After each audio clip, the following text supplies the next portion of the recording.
Welcome everybody to MogTalk. Today is Saturday, June 19th, 2021.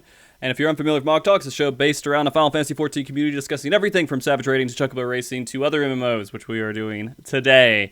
And before we go too much into the show, I do want you guys to know who else is on here, so they're not just sitting here and you're like, who the fuck is this? So, starting at the top, going clockwise, I guess we'll start with Sfia. Can you tell everybody who you are? Right, I am Sfia, a Progression Raider in Final Fantasy.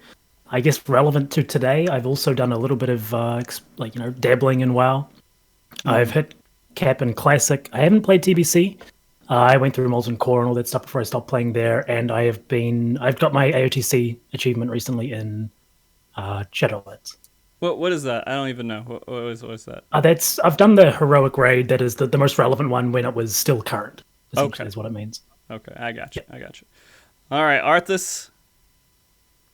Final Fantasy XIV streamer. Hopefully you know by now. And since Shadowlands, I've been playing quite a fair amount of Shadowlands, giving it a go. Since I know how 14... I mean, we understand how 14 works already, right? Like the patch cycle. So this time I decided to dwell more into WoW. Like I do like 2 to 3 weeks of WoW on stream a week to like mix it up a little bit. And yeah, pretty much enjoying a lot. About a few weeks ago, got the mythic raid clear for Castle Natria. So make a video, like to talk about WoW. And hey, here we are. Frosty making a WoW talk finally. Yeah, we'll talk about it more later, Yang. Yeah. Nice to meet you. Yeah. Nice to meet. We can do a nice, right? talk Positive. or something. Yeah, that's good. All right, Balana. Hello, I'm Balana. I was a world prog raider in Final Fantasy. In terms of WoW, I've been I gave Shadowlands 3 whole weeks. It's 1 week longer than I lasted in BFA. But I've been playing Classic a lot. We did like 6 months of Nax Farm. I got my ATS and all that. Grinded up in BC. We cleared week 1. I think we actually had like a top 25 NA for the tier 4 clears. So that's something for a 15-year-old game. And yeah, I've been playing Final Fantasy since the start. I played WoW a lot back in the day, and dabble in it a little bit here and there now. Okay. Since we've all given out our WoW history and experience, and while you guys are relevant to this conversation, I'll say kind of why I might have a little bit of relevance, almost none. I played WoW when it first came out, maybe a couple of months after it first came out. 2004, I think, right at the end of 2004, November, right? And I played with a group of friends that couldn't get the max level, and they didn't want to level up without each other, and you couldn't fucking they're like, yeah, don't get ahead of me and all this other stuff. I'm like, all right. And so we never got max level, and we never had that level 60 experience or 50. That's why you never play 60. That's why you never play MMO with real life friends. Yeah. That's what always happens. Why did you go ahead of me? Why did you level without me? Why don't you play anymore? I don't play anymore because you abandoned me and we decided to play something else. Those are the worst ones. Basically what happened. Eventually, though, in Burning Crusade, I did start playing on my own with another character. I was Horde. I started off Horde. And I was a Tauren Druid. And I fucking loved it, dude. I loved it so much. Because I even made one of my friends leave our guild because I dueled him, and he was so pissed off because I would just run out of the dueling arena, and then I would root him outside the bounds, and then run back in and make him lose. And he just threw a fit and left. But it was good days. It was real good days. I have a lot of old history with WoW. Burning Crusade, I did get a lot more into that, and Wrath of the Lich King, I was really into that, and I met a lot of really good friends doing it. Then it all started to fall down after that. I think that's the story of most people who started out playing WoW. They kind of fell after Wrath and didn't really stick speaking around. of Wrath, yeah. Do Balana and Sfia know when? TBC just came out, but do you guys have any idea or any projection when Wrath of the Lich King is gonna come out? Because I really want to try it, man. 2 years. Well, how long's it been since Classic came out? 2 years, right? Year and a half, so probably around the same timeline. I'd imagine they Actually, look probably forward wouldn't to want to that. go the full they probably wouldn't want to go the full 2-year cycle just because it's all been done before, right? Yeah. I mean, they're milking it for as much as they can. They're selling boosts now. They're selling mounts. Like they're gonna crank that up to 11 when Wrath comes out. So Yeah. they keep getting money for not having to develop a whole lot of content. So they're definitely doing Wrath probably sooner than later. Yeah, I'm not sure what the workload actually looks like bringing this stuff back. I don't know. I feel like it's they have to go in and clean stuff up, right? It can't be as buggy as it was back then. It can't be various other little things like the hiccups that they were having when it first came out. And the graphics, I don't know. The graphics look better, right?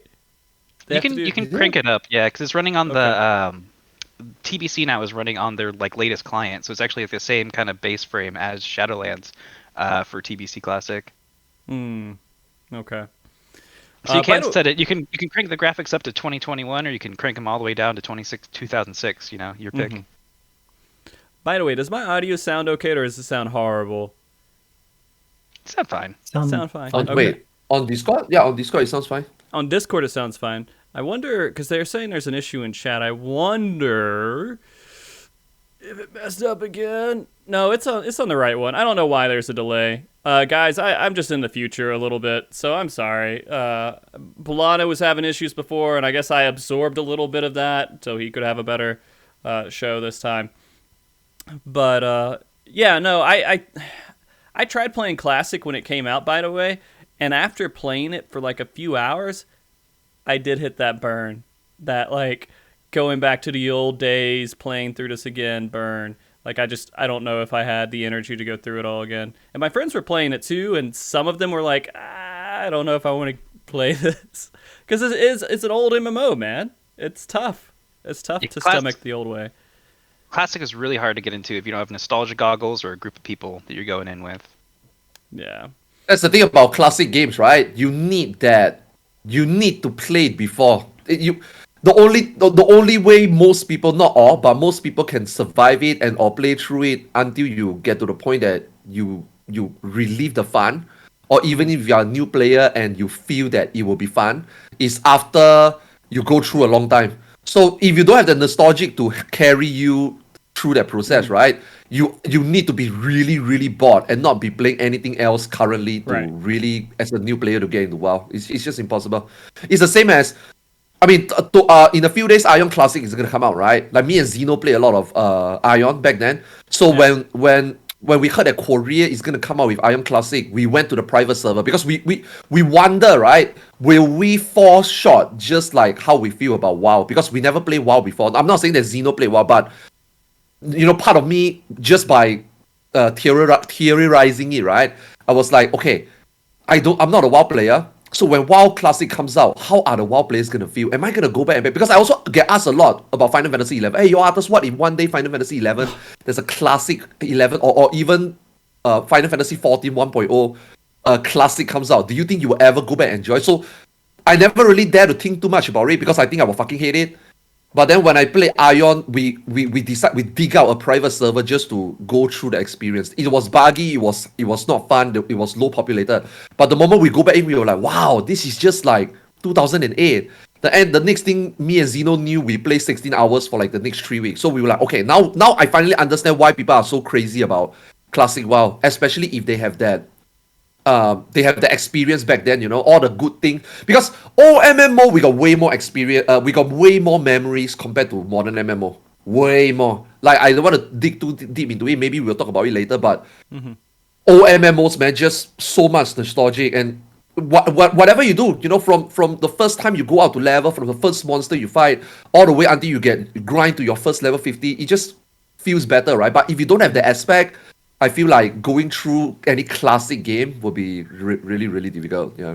I mean, we're all old MMO heads, I think, here, right? Like, I played MMOs since I was 12 years old. No, Sfia's not. No. No. Final Fantasy XIV was my first MMO. Oh, what a fucking baby. No way. Really? Yeah. Wait, what were you into back then? Before MMO? 2 and League of Legends. That's about it. Okay. I just played similar. like single player Final Fantasy games. That's like the only games I've ever really played. So I don't have the background and the more points of comparison other than what I've done in Final Fantasy and then like what I've kind of jumped into with WoW more recently. Okay. So you're playing WoW right now for like the first time when you're playing like the older classic version and everything. Yeah. Okay. That's actually kind of interesting. How do you enjoy playing classic, or are you just doing it because friends are playing it? There are definitely aspects of it that I like, and those aspects are typically the ones that I find are really, really lacking in Final Fantasy, which I like gearing progression systems, actual content to do consistently, all those sorts of things, which Final Fantasy, I think what I'm really looking for at the core of it out of WoW is to hit the like small areas of Final Fantasy that I personally feel are lacking. Like Mythic Dungeons, right? Mythic Dungeons specifically, yeah. And more raid bosses and things like that. Yeah. Okay. But Balana, you have like decades of experience in MMOs, right? Oh yeah, I guess the first monthly sub game I had was Phantasy Star Online on the Dreamcast. You had to buy your Hunter Pass for that. Was that a sub? I don't remember. There was the sub for that to play online, yeah, on the old Dreamcast dial-up, yeah. But my first like actual MMO was Anarchy Online, which I played for probably less than a year, and then I was in Dark Age of Camelot for a long time until I like dabbled in WoW when it first came out, but I went back to Dark Age, and then Burning Crusades where I like actually dove in on WoW. Yeah. Arthas, tell us your baby stories for MMO. Oh, I used to play competitive Counter-Strike back then in like 1999. But no. Everyone then, did after back in that, 1999. If you played computers, you played Counter-Strike. You played games on computers, you played Counter-Strike. Exactly. Yeah. So it was hard to, it was like the game to play, right? Yeah. Because it was like the most popular one. But then, I think at the end of 1999, or is it year 2000, Microsoft came up with this MMO called Assurance Call. That was the first time I was like, what is MMORPG? I mean, like, okay, I was very hooked with the online gaming capability functionality for the very first time, right? So when I pick it up, all my clan mates is like, oh yo, we should play something together to bond. And then we play Assurance Call, and that was history. I just got hooked into MMORPG. I'm like, wow, this is the type of game. I mean, I was only 20 years old during that time, but I look at MMORPG the very first time, I was like, wow, this is the type of game I think I will play for the next 20 years. It's slow paced, but at the same time, it felt relevant. At the same time, it doesn't feel like, when you play Counter-Strike, it's one game in, one game out, right? Aim point, shoot, finish the game, next game, right? But when you play MMORPG, it feels like, wow, this is like a progressive system. And it feels like, I mean, initially I just thought that this game would be played for like half a year or something. The next thing I know, I played 3 years. Then I was like, wow, everything that I did, all the gearing that I got, all brought forward. And that was when I was hooked. I never played anything else ever since that. I stopped playing single player game. I stopped touching my consoles. I stopped really playing console games, because that was what I look at and I'm like, this is the future. This is the future. I look at it the very first time, like, oh, this is the future of gaming. This is what people is gonna love, the social experience. Then after that, I went to play Dark Age of Camelot. After that, we played Dark Age of Camelot. Played for like another year or two. Then after that, I went into the army. Obviously, all the friends like fell off. But I still like MMORPG, right? Then my real life friend is asking me, you want to play some MMORPG for casual? I'm like, okay. Then we played Star Wars Galaxy. And then we wanted to wait for WoW Classic. WoW Vanilla WoW. We were like, okay, when we were young, right? The only web page that we always reload F5 every single day is Blizzard.com, Blizzard.net, Battle.net, whatever you call it back then. So on the right panel, right, there's always under development. They had StarCraft Ghosts, they have Warcraft 3, and then they have Diablos 2, and then they have World of Warcraft all the way at the bottom. Yeah. For 8 years, I've been stalking that website just so that they can release WoW. So I was waiting. And I was in the army, right? So I didn't really care. I'm like, okay, it's almost out already. After my army, it should release already. Then my friend, midway before it released, they duplicate items in Star Wars Galaxy, and then they got banned. They're like, okay, we need to find another new MMO to play until WoW. I'm like, are you guys fucking kidding me? Just 3 months away, you guys now want to find a new game. I don't want to find a new game. So they told me, okay, we just go play Final Fantasy XI or WoW. I'm like, okay, sure. Then the rest was history. Final Fantasy XI, the JP community. For the first time after playing MMO for like 15 years, by that time it's about 12, 15 years, I felt like, wow, I've been playing MMO with the Western community Suddenly, I play FF11 where EU, NA, JP all play the same server, and then I really like Japanese during Japanese, like the culture, the language back then. I was a weeb, right? So I'm like, wow, this is like the best of all worlds. And I live in Asia. I get to play MMORPG peak prime time with the JP community. When they sleep, I get to play with NA prime time. It's perfect, right? Like I never thought MMORPG for me would elevate. Based on like playtime, because all the games that I play, Assurance, Call the Age of Camelot, when we do raiding, when we attack the siege, is all like NA prime time. So the first time I actually feel like, wow, I can even play more MMORPG. That was when I never thought about WoW anymore. The next thing you know, I play another 11, 12 years of FF11, and then 14 came out. Didn't want to really quit 11 to play 14. I always thought that 14 would be a side game, but 11 announced that they are not gonna have any more scenario. MSQ is done. They're gonna mainly focus on 14. So I was like, okay, that is the best time to quit anyway. So here I am. So, in 14. Yeah. You never really went through WoW very much, like during its launch or anything? Okay, there was one time when I was in university, right? There was this chick in my class. She played WoW. And then she also played Final Fantasy 11, so I was playing 11 back then, right? So I asked her to play 11. She's like, nah, I don't want to play 11. I want to play WoW. Then I'm like, I mean, she's quite cute, right? So I wanted to date her a little bit. So I went to WoW and play. I played till like level 50 on my rogue. She carried me through a few dungeons, and then I did like 1 or 2 Molten Core. And then eventually, that was when I met my wife, then new girlfriend. I mean, no. I'm not two-timer, by the way. I haven't asked this girl out yet, okay? I was just planning. But when I met my wife in FF11, then I just like stop WoW. Yeah. So yeah. Okay. Oh, you gotta cut that line out, right? You gotta say, all right, can't play with you anymore. I've decided here. And that was your okay. Yes.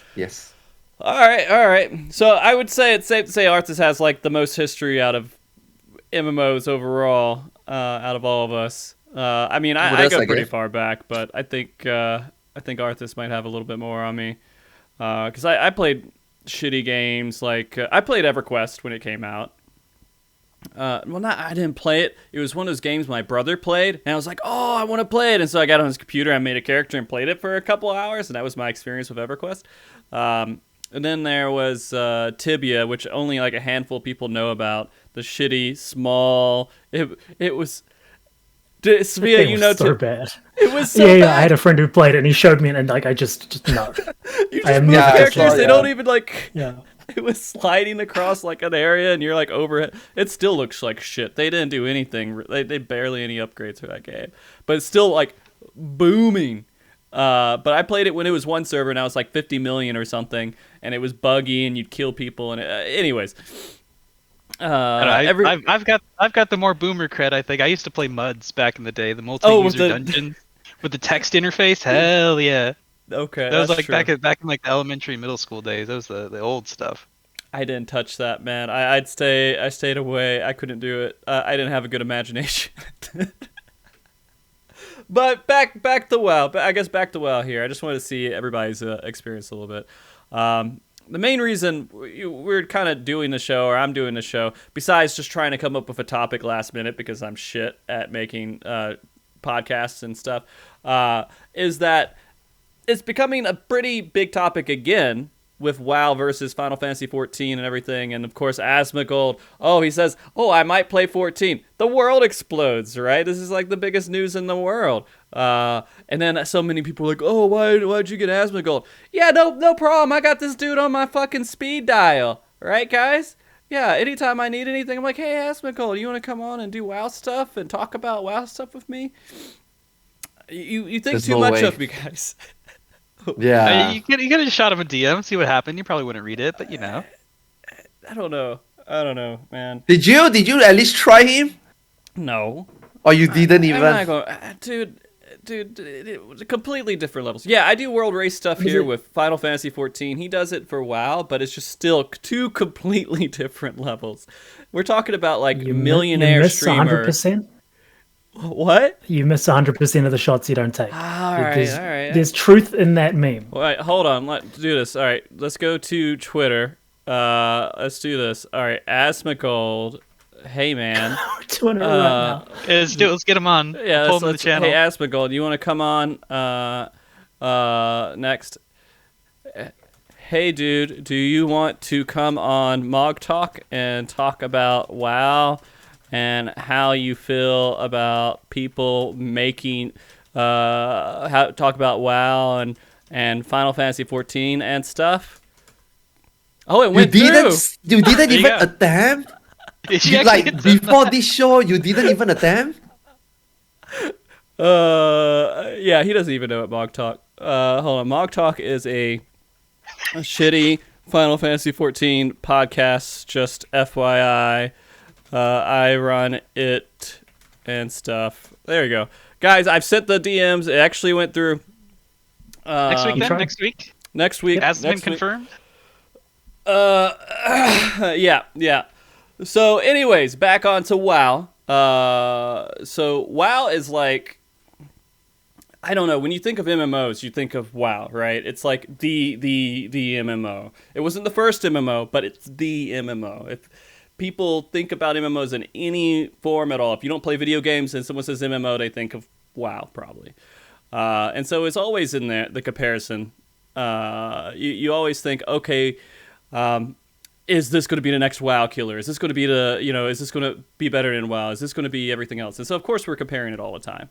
And I got to tell you, what was the biggest experience I had with those comparisons in a Twitch chat was during the Method Final Fantasy 14 World Race, where I was working with them. And the entire chat, it was just WoW versus Final Fantasy 14 for a good, 48 hours. There's this like tribalism almost that goes on about it. That whichever game you play is the superior game, and you have to do everything that you can to convince everyone around you that this is correct. It's like it's the NA over EU, just constant bickering that you see everywhere. It's absolutely asinine, but it is at its core just I play this game, it's better. Mm-hmm. Yeah, People want to feel validated in their choice of what game they're playing. Even, I mean, everybody's got things they don't like about their game that's their favorite, and they'll nitpick it. But I mean, if somebody's coming along and say, hey, WoW sucks, you should be playing Final Fantasy. Nobody wants to hear that. Nobody wants that coming in this game that they've dumped years and hours and days of their lives into. Both games can coexist. That's how I feel. I kind of play both, but I'm a little bit of a crazy person. So. I don't get the whole drama between the two different communities. I think it's just one of these situations to where people see other people go into this game. You're like, hey, no, I don't know anything about that. That's not my world, and they feel like it's this whole. They feel confident in their Final Fantasy 14 world. They're like, I know Final Fantasy 14. I'm good here. I raid here. I can understand it. Then they look at WoW and they're like, oh, I have no ability to claim anything in that game, so I don't like it. I think it might. I don't know. Does that sound weird? Like you feel insecure about the other game and your knowledge and everything towards it, so it's easier to not like it than to try to get familiar with it. Which I think my point more of, if you look at a lot of people who play and don't raid in this game, it's easier to talk shit about raiders than it is to learn how to be good at the game and raid, I think, for some people. So I'm kind of moving that mindset a little bit towards the MMO versus MMO mindset, because it doesn't make any sense to me either, because it's just a fucking game, dude. I need something to burn time. It's justification, right? Especially in MMORPG, the amount of time you spend, you have to justify, right? Not many people can play multiple MMO at one time. It's not like if you play a shooter game, you can play all shooter game, right? It's not like if you play a console game, you pick up a game from the shelf, tomorrow you pick up another one and you play another game, right? MMORPG is about that progression, it's about that time spent. And a lot of people when they play WoW and they play over the years, it's because it's their first MMO. And if they spend so much time, it is very difficult for them to. I don't even think those people that is comparing the games, right? They even play another game. For example, the 14 players saying that 14 is better and WoW is shit. I don't even think they play WoW, and vice versa. So these people is always like just trying to justify, why they stick on doing it. Because what do you expect them to say? Oh, wow, I'm gonna admit that WoW is really bad now, and therefore I'm looking for a chance to get into your game. Do you think you can? I've been playing this game for 15 years, but we are the same MMO player. Is it okay if I join your game and you tell me what to do? I don't even know your experience, but I definitely play more than you. I feel since I play WoW since day one, the first MMO, right? That's what a lot of WoW boomers would say, right? So for them, it's more of I have to stick to this. I can't switch. I have to stick to this. Most of these people are people like that play for years. Now, for me, luckily, right, and I guess Balana to an extent, we played OMMO before, so we it's easy for us to change. That's why me and Balana is able to play somewhat 2 MMOs at the same time, because we know how to juggle already. We know the pros and cons of different games, especially for Final Fantasy 14. If you play Final Fantasy 14 for like 9 years already, you will know that there's so many pockets of windows of time that you can just play anything else. You can play FPS, you can play single player game. I mean, hell, now the state of what modern WoW has become, we can even play WoW on the side, right? When I first started playing Shadowlands, I told my chat, expect maybe 4 to 5 days of 14, and then 2 to 3 days of WoW. Everybody's like, there's no way you would like it. There's no time. WoW is shit. I'm like, I mean, you guys talk like 14 is really good. I mean, on the first thing I saw on my that I said on my YouTube video regarding WoW versus 14 rating, right? I said this. You guys talk like 14 is like a great game and WoW is a shit game, and vice versa. Both WoW and 14 retail, right? Shadowlands versus Shadowbringer, right? They are maybe at best grade B- games. They are not like I personally think Dark Age of Camelot, and I personally think, for me personally, FF11 is like a great rank S game. Dark Age of Camelot is probably maybe an A-, despite how old that game is. There's just so many things in Dark Age of Camelot that I felt like is better than Shadowlands and modern MMO, right? Modern WoW and modern 14 that I play. That's why I don't have that emotional attach to 14 or WoW, especially 14, because I played 9 years. I don't have that special emotional attach to it like I did for FF11 and Dark Age of Camelot. There is no game for me that will be better than FF11. I don't care how good Yoshi P is. I don't care how good this game now supposedly is. It has nothing on FF11 that I played, because I got that better experience, right? So I look at 14 from a more neutral standpoint. I don't look at 14 or WoW like how people look at it, like, oh, I played for 15 years already. Oh, I have to stick by it, no matter what they do, it will be right. I don't have that. I don't sim for 14 and WoW, right? I do that for 11, but hey, 11 is history already, right? Now we are just in WoW and 14, and I realized that both games are not as good, so I just end up venturing and play both games, Sfia, should we play 11? Nope. No. Now, no. No. No. It's not the same anymore. Not. It's not the Do same not anymore. do I saw that. Sfia did it. Oh my god, I remember that stream. Snuff put me into a private server, and he said, "Here's what you do to level up. You're going to go outside and you're going to punch some squirrels for about 3 hours, and that's it." And I punched squirrels for 3 hours, and then I quit. And I never came back. It's just a really bad game. Holy moly! It's hard. Very difficult. The beginning is very, very, very crazy. Actually, I never played like 11 in heyday, but I went back recently and got to like level 50 on Red Mage or something on a private server, and it's a whole game there. Yeah. I don't know. Like I tried 11 and I couldn't jump and I didn't want to play anymore, and that really was it for me, dude. That was it. I pressed the space bar and I just kind of stood there. 11 is a game you need to play until you really need to go until level 30 before the game kicks off. Despite all the MMO I play, even if I compare retail WoW or even I look at classic WoW, right? Like at least even for classic WoW, vanilla WoW, like I played Rogue back then all the way to 50. Or there were quests, even for a brand new, during that time, the best MMO, right?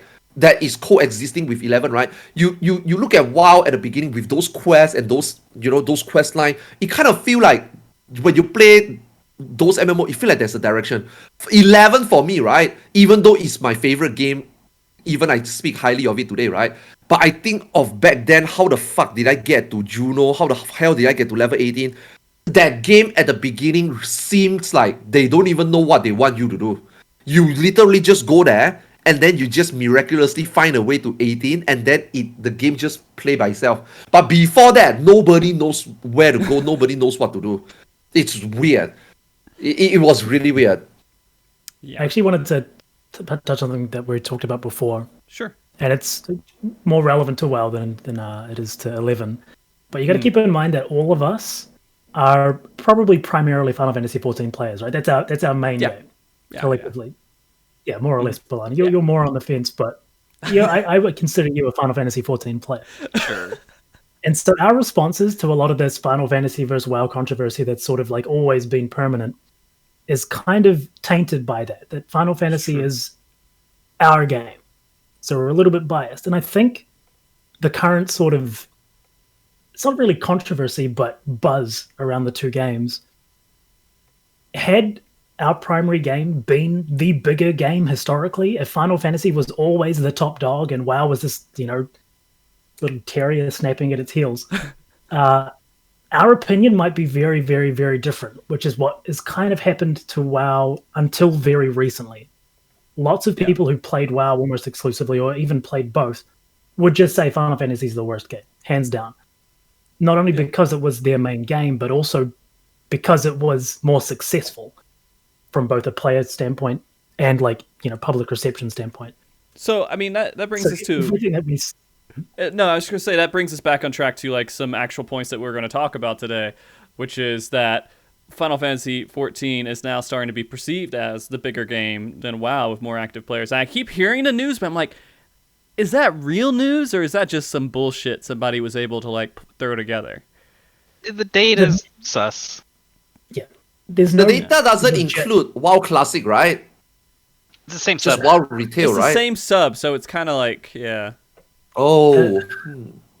You also got to consider that all metrics you see for MMOs are gonna be like just sketchy to begin with, because the companies themselves will never release that information just because it can only do bad things for them. Right. So all sort of sub number information is going to come from, things like lodestone scrapes would be the equivalent of what happens there. I think that's armory scrapes that they do. Mm-hmm. And it's never 100% accurate. So there's going to be like discrepancies in numbers. So what might look like a big difference may actually be a really, really small difference. And what might look like one's in the lead may just be the other one in the lead, but it's still a very marginal difference between the two. Mm-hmm. Mm-hmm. And then you've got things like bots. Yeah. So there's no real easy way to tell which is, larger, more successful. But the metrics that we have are pointing to Final Fantasy being somewhat larger. Or at least on level, right? Yeah. Yeah. They're comparable now. Whereas in the past, WoW was definitely larger as a game. Yeah. Those games are also in a bit of a slump right now. Like the WoW expansion came out in November or December last year, and they just now announced the first patch that's coming out. And they gave like a 12-day heads up on when it was coming out. So, I mean, part of the reason why the numbers are relatively low for both games currently is because of just how the content's kind of dried up at this point in the cycle.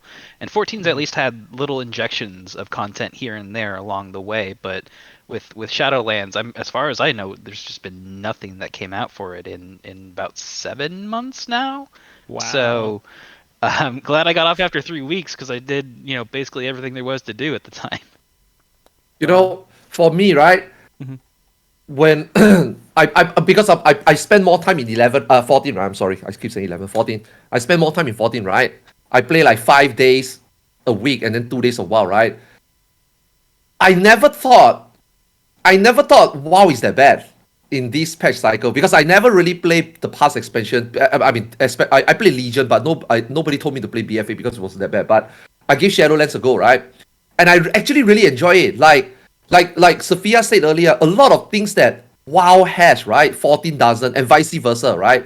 Their raids are different, their dungeons are different, the way you approach gearing is different. Although right now the Great Vault and the Mythic Plus is not as rewarding as before because at the beginning of Shadowlands they don't give you what they give you today because they didn't have this. They also have a tome system like FF14 Weekly. They have the Valor system, but the Valor system didn't came in until like very recent, 2 to 3 months ago. So for the first 4 months, right, there's only so much you can do for Mythic Plus. It doesn't even reward you as good gear as heroic gear. So it kind of makes you wonder why spam it then. is going to be like kind of worthless over the next few weeks, especially months to come. Now, of course, we didn't expect Shadowlands to last. I mean, patch 9.0 to last all the way until today, right? 7 months. Nobody expected that. But luckily for me, I got picked up by like a Mythic Raid group. So every week, 2 days, 3 days, we still do Mythic Raid. So it's kind of like still fresh for me, right? But I can only imagine, right? If you don't do Mythic Raid, and therefore you don't have to get your Mythic Plus gear, and if you don't need to raid, you can just wait for your weekly Great Vault to get the highest item level gear, then what the fuck are you supposed to do in the last 4 months? I didn't know that until very recently, because people start telling me, because once I put out the WoW versus 14 video, and then people start telling me, oh, I kept saying that, oh, the game is good, you guys should try. And then they say that, I can't find a Mythic Raid group, it is impossible. They don't have a park scene at all, which I'm not sure whether I want to talk about it now or we talk about it later, the park scene in WoW. So I'm like, that makes sense, because then the last 4 months I'm gonna have nothing to do. Then I start to wonder, during these 4 months that you would have nothing to do in WoW, I actually feel the same for 14, because since I don't know when, I don't even remember when is the last major patch that we have content to do. 5.3, 24 man, yeah. I don't even remember when 5.3 came out. So I'm like, this is a long time that both games have nothing to do. But it seems like WoW is worse than 14. We all thought that 14 is worse already. Patch is delayed 2 months. Expansion is delayed another 4 months. WoW actually managed to screw it up even harder. And like Balana says, WoW it's not like 14. 14 put a content here, 14 put a content there. WoW just nothing. You got nothing, and then you got something, you got nothing. So I'm actually thinking, right, if 9.1, right, if WoW fucks up 9.1, right, and based by this 9.0 patch, 7 month cycle, if they take another 7 months for 9.2, and that is when Endwalker is come out, I actually legit think WoW is in big trouble. I don't think WoW will die. WoW will never die, right? I think WoW is in probably the biggest crisis it ever is right now. And that is not including WoW Classic killing WoW Retail. That's what WoW players are saying within themselves. You know, as much as we have WoW versus 14 discussion, right? In the WoW community itself, there is Retail versus Classic. It's funny. It's really funny. It's funny how you see WoW Retail players bite on Classic player and vice versa. Yeah. We have to also like consider that the WoW versus Final Fantasy argument is almost exclusively retail WoW versus Final Fantasy XIV. Classic is kind of a different game entirely. It's very, very dated. You're playing it for a very different experience than what you'd be playing Final Fantasy XIV or retail WoW for. So you can't even compare them really. And even when you can compare retail and Final Fantasy XIV, there's actually very few points you can actively do that on. Very, very different game. Yeah. All right. See you, Balana. No, I'm just kidding.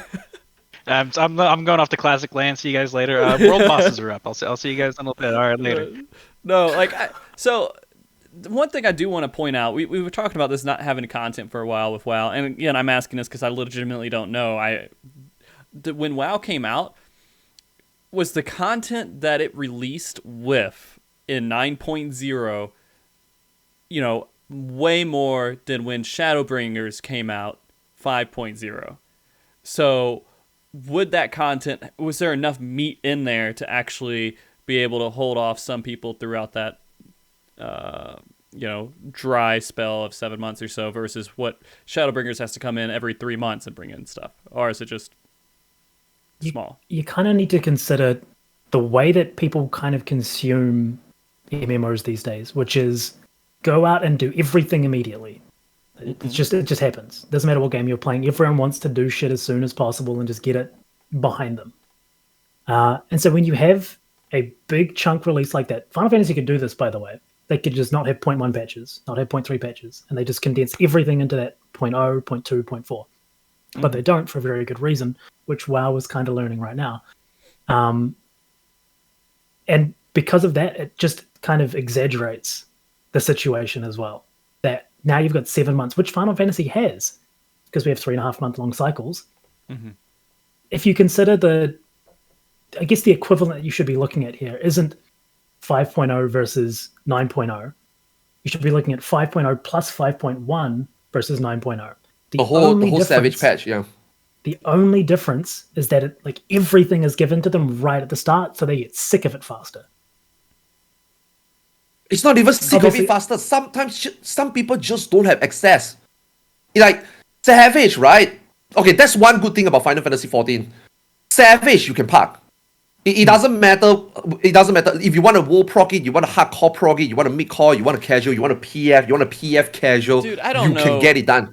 You pug. You have access. Yes. No, Final Fantasy Frosty, is it doesn't matter. Sure. Designed to be pugged. Okay. Frosty, it doesn't matter whether it's trappy or it doesn't matter whether it takes you 7 months instead of 7 weeks or 7 days. You have access to it. You can do it.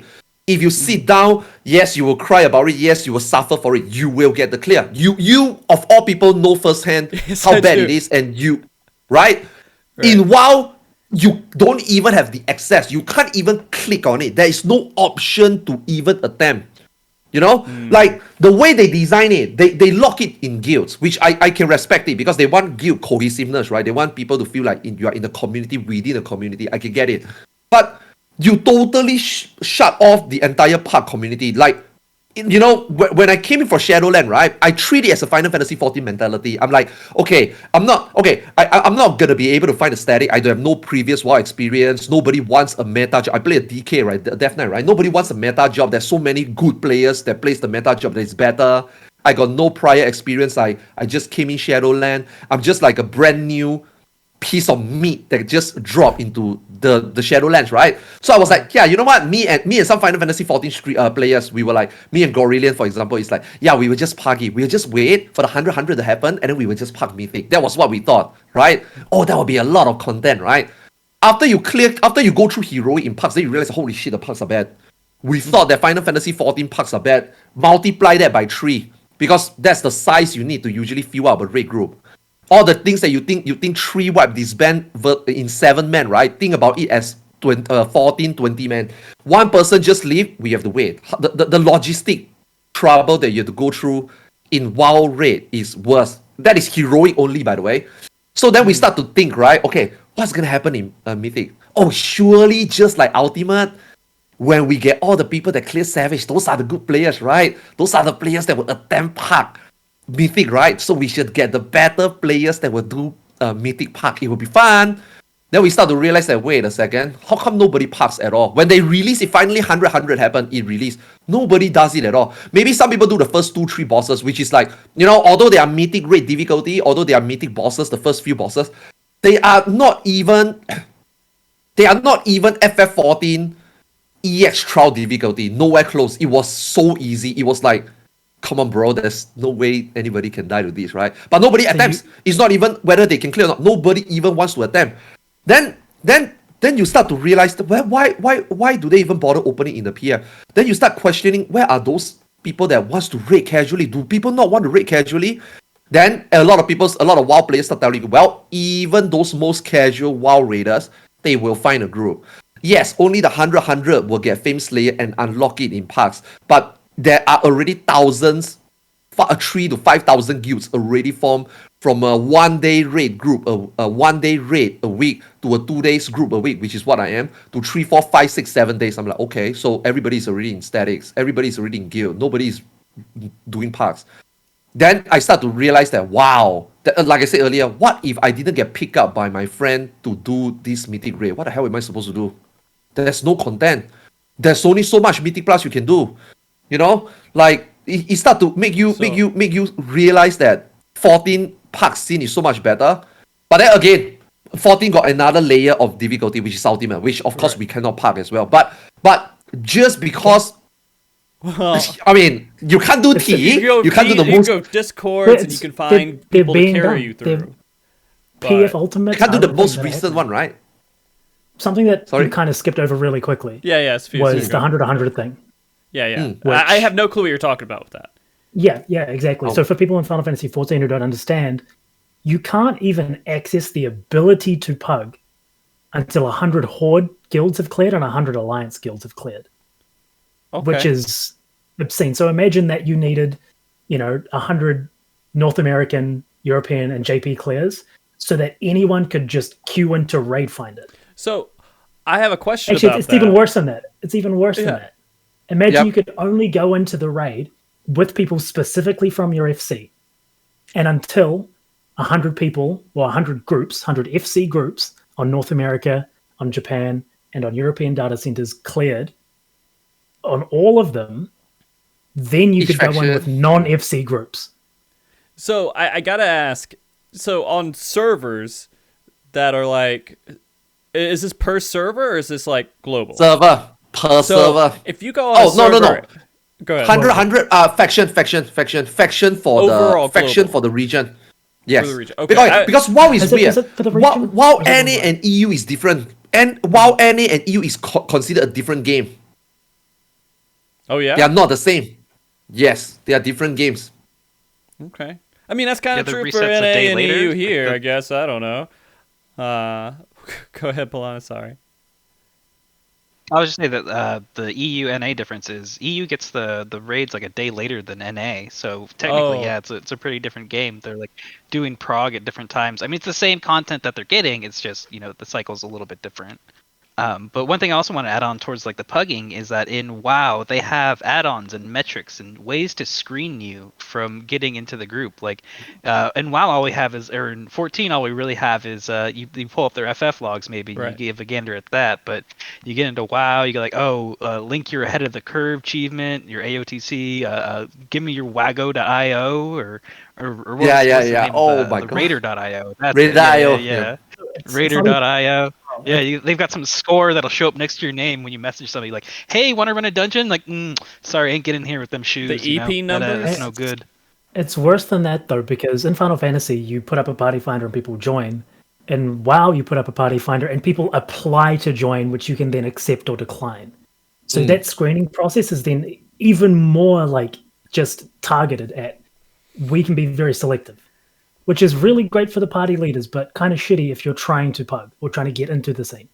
Yeah. Doesn't It's just even a matter whole- as well. But like when we do heroic, when we do mythic pluses, even with good Raider IO score, those players are trash.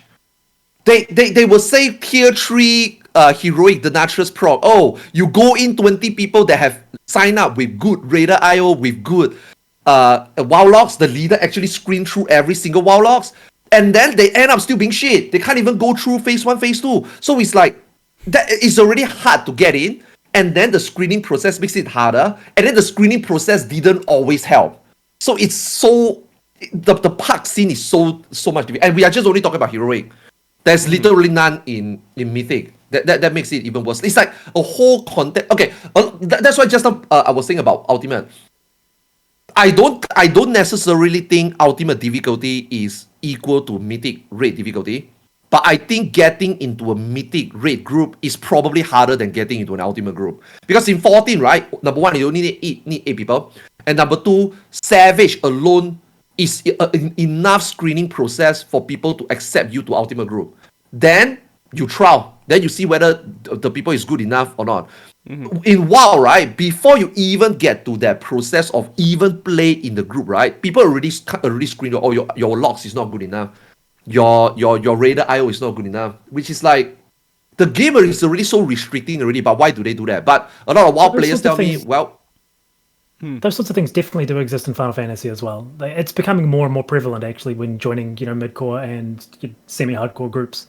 Is just logs not good enough sort of thing, and it's a kind of like meme at this point, but it is actively used as a screening tool specifically for statics, but just not for the pug scene, which is what I was trying to get at earlier. Yeah.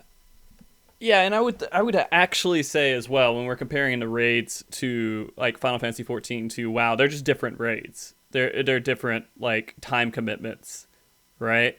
not just time commitment. Yeah.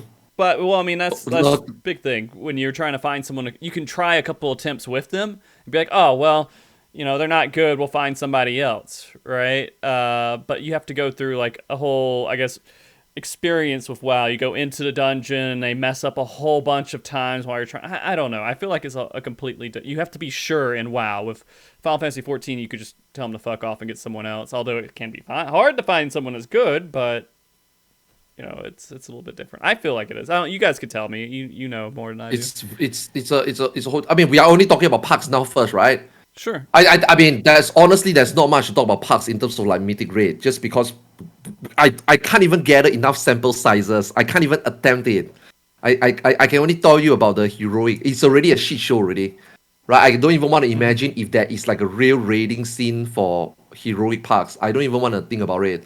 And that's why, luckily, if you're able to join the mythic raid, okay, now here's the good part. If you do join a mythic raid static, most likely it will just stick throughout. You don't have to worry anymore the moment you find one. Now, you only need to worry about, say, are they good enough? But honestly, you don't have a choice. Because even if this group that you join is not good enough, it's still better than you wandering out there not doing anything. So you will just stick around with them, you will just go around with them. The only thing that will break up usually a raid group is, okay, we are not going to get CE anymore. We are not going to get cutting edge anymore to clear the mythic difficulty when it was relevant. So then people just give up like maybe 8 out of 10 bosses, 9 out of 10 bosses instead of 10 out of 10. That is the only thing people would just give up. People would just leave. People would just like rage quit, or the group would just suddenly disband, not like parts, 3-wipe disband, So that's one good thing. If you do find a group in mythic raid, you will get the whole mythic raid experience. You won't get kicked. I mean, they already screened you enough already. If you made it in, you should be fine. If you go in and you suck and then they kick you midway, it's because they didn't do their homework in like researching you, watching you, trial you, or anything. So if you do get in, you've done your groundwork, you should be good. But in Final Fantasy XIV, right, I feel like it's so easy to flip and switch a static, aside from drama aside, right? Like people with background story and such. But I think if you're a raider, and you want to enjoy endgame content, I do feel that 14 gives you more chance to do it. And I hope that Asmongold, if he does play 14, I hope that he will do it, because I watch him and I like how he like battle content, but I'm not sure whether he will get it. I'm not sure whether he will get there, man. No, he's gonna hate. It's such a stupid thing. What is he gonna enjoy about Final Fantasy 14? I mean, if he's going through it. Go ahead. He's going through it in a, content respecting way, probably nothing for a really long time. Yeah. The only real way that you can sort of enjoy it, if you're actually doing the full level grind, is to, once you hit every capstone, 50, 60, 70, you go and do those raids.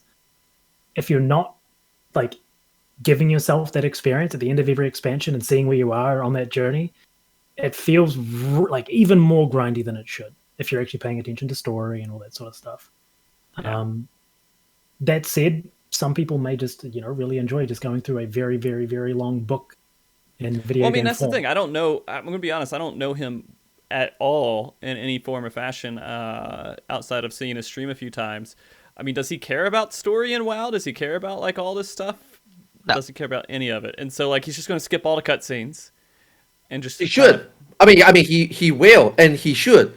That's why when he put out that post, right, that game breaking post, right, I'm gonna try 14. A lot of people told him to boost. I mean, I myself included. Even Shroud told him to boost. But all these other players all these other gatekeepers on Twitter and or Final Fantasy, I'm not sure whether they are even Final Fantasy 14 players or WoW players. They all say that, oh, he shouldn't skip. He wouldn't enjoy it. I'm like, dude, do you even watch his stream? That guy doesn't care about story. Okay, maybe he's an anti-booster. That's a whole different principle. If he ever not gonna boost, it's because of his anti-boosting principle. It's not because he's gonna enjoy the story. It's not because he's gonna watch the cutscene. You know what I mean? But we want him to do the end game because I would love to watch it, right? But everybody is like just saying that that's a bad take, blah blah blah. My understanding of why he wouldn't boost is because he said that if he's going to give an opinion on something and he boosts, everyone's going to be like, your take is shit. Like what you say doesn't matter. Which, there's some validity in that, but not necessarily when you're talking about an MMO, which is so end game focused, and when you're talking about a player who is so end game focused, it's kind of shitty. I mean, does WoW even have a lot of cutscenes? I mean, it has just a few, right? I don't know. It does now. It does now. Yeah, now I it's do a new watch one? cutscenes and also. Yeah, BFA and Shadowlands, they started kind of trying to lean into the story more, but it's not a great story. I mean, so they do have there, and some people are buying into it and like it, but they've had to go through and do like a lot of retcons. And if you want to get the story in WoW, it's not all in the game. You have to go out and buy books and read the books and the Sundering I've read and some all of this the other books for WoW. nonsense, Yeah, I've read a few of them. I think I read the one for the one before Burning Crusade when it was given a story about I don't know how the orcs got to like fucking Azeroth, right? And Thrall coming. Yeah, I learned all about that stuff. I have it on my shelf somewhere over here, and that's when I was really into it. Dark I was Portal, into. let's go. Yeah. And then there was one about Karazhan. I wanted to know about that, so I forget what that book was, but it dealt a lot with the main wizard to start with an M. What's his fucking name? Medivh. That's right. And so like I got into that a little bit. I kind of, I'm kind of sad. I was about to say I'm kind of sad that Final Fantasy 14 doesn't have like little books and stuff. But then again, I don't fucking read the short stories they put on the website, so I feel invalid in saying that. In the end, someone in Twitch chat. Sorry, someone in Twitch chat just said that they announced there's 7 minutes of cutscenes in the new WoW patch. Which, when you compare that with Final Fantasy, which I think the next one, or this most recent one, had what, like an hour plus? Yeah, that kind of just goes to show what the developers are trying to give you. And they're just completely different products. Yeah. Mm-hmm. Yeah. I get that for sure. And so, I mean, they're completely different games. It's weird in that respect to compare them, but we compare them the way we know how. I guess the basic stuff with grinding, leveling, experience playing the jobs, raiding, community, things like that we can cross over pretty easily. And the reason why it's such a big deal for that stupid little tweet of, I'll try Final Fantasy 14 from Asmongold, is that like we're starting to realize there's a lot of people coming over to play. A lot of content creators are coming to play Final Fantasy 14, and we see a lot of really known content creators starting to get into it as well. And it's a big deal to us because, man, Final Fantasy 14 has been shit on Twitch, dude. Like for like ever. It's never had a huge Twitch. We grew a lot over the years. You have to remember, right? This game is mostly Japanese. There's crazy amount of viewers on the Japanese side, and those Japanese YouTubes, right? It's just on Twitch. We just on the get-go on Twitch, we already lose half the community already, right? Whereas WoW is obviously WoW is the opposite, right? Most of the like Japanese don't give a shit, or Korean do play WoW a lot, but it's mostly for the West, right? Outside Japan, right? Right. So Final Fantasy 14 on Twitch, in terms of streaming, in terms of like exposure on Twitch, is obviously opposite, Yeah, Final Fantasy is significantly bigger on YouTube than it is on Twitch. But I think a large reason for the fact that it's small on Twitch is because of the focus of the games. You can only watch someone do the story so many times, and the end-game loop is kind of non-existent in Final Fantasy. But what you can log in and do every single day in WoW is just there's more. There's just way more to do. And that's why, as a viewership product, it's just much more marketable. So that obviously on Twitch, it has bigger viewer metrics, and there's much more sponsorship and things like that going to people in the WoW community, specifically on Twitch. Yeah.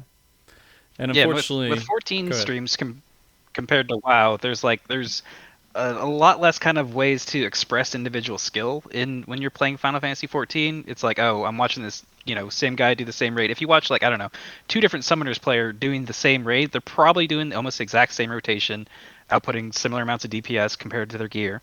Well, with WoW, you have things like Arena, where people, are playing against each other. You have things like the raids themselves are much more complicated in terms of just like the number of people. So it's way easier to see like, this guy's a really good player in this raid because of these things he's doing. So that's why I feel that WoW gets more viewers than 14.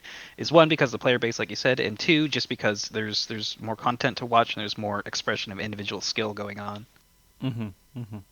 Yeah, I mean, and PvP definitely comes into, like, the community. Final Fantasy 14's community hates PvP.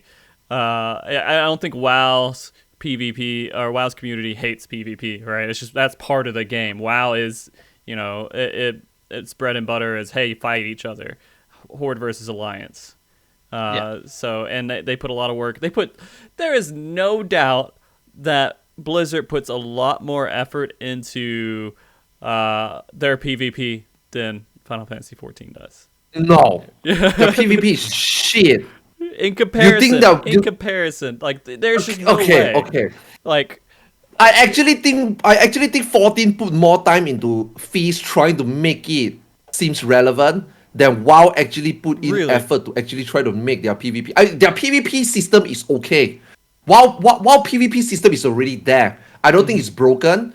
I don't think it's balanced either. Especially, it's definitely not balanced. Okay, it's mathematically there's just some setup, some 2v2 or 3v3 that you just can't win mathematically, unless, especially if you are equally skilled, right? It's not balanced at all. It's dog shit. The PvP is dog shit. But 14 obviously just, I don't know, man. Like I feel like some aspects of both games seems to try hard to seem like they are worse than the other, and then you have one developer that seems like trying even harder to fail. Like, I don't know why 14 put so much time into PvP. No disrespect to the PvP, alright? I'm sorry, Frosty, this but expansion, they haven't done Final Fantasy anything. just This okay. expansion's been COVID, no PvP. maybe. I don't know. Not COVID, but they did crafting. because You got crafting PvP in this expansion, dude. It's a completely different situation.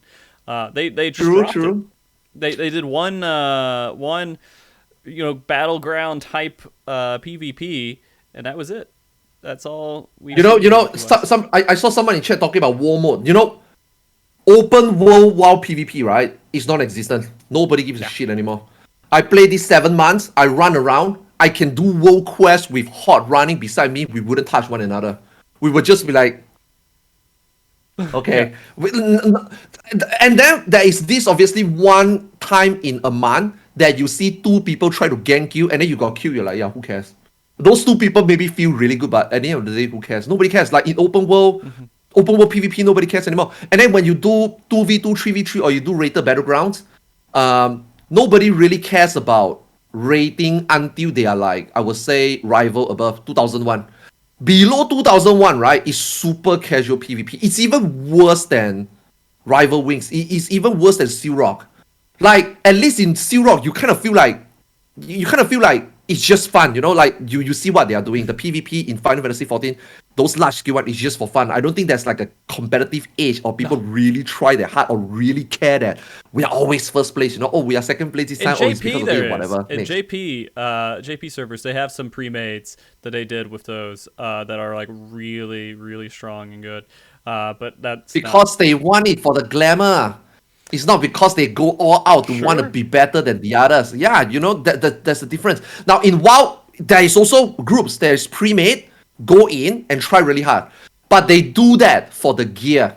They do that for the rating so that they can buy 220, 207, 213 gear, 220 gear. They don't do it because they want to be better than the others. They do it because of how shitty at the beginning Shadowland gearing is. The Great Vault RNG, Mythic Plus really garbage item level comparison to what high level keys you do. The highest key you do plus 15, you get 210 gear. Like I said, you can easily get 1006 rating in PvP, easily, alright? I'm talking about people who never PvP before, just randomly join a PF, and then you win at a rate of 50%, you will get 1006 rating, and then you can get 213 gear. Better than your Mythic plus 15 gear. Like, what the fuck?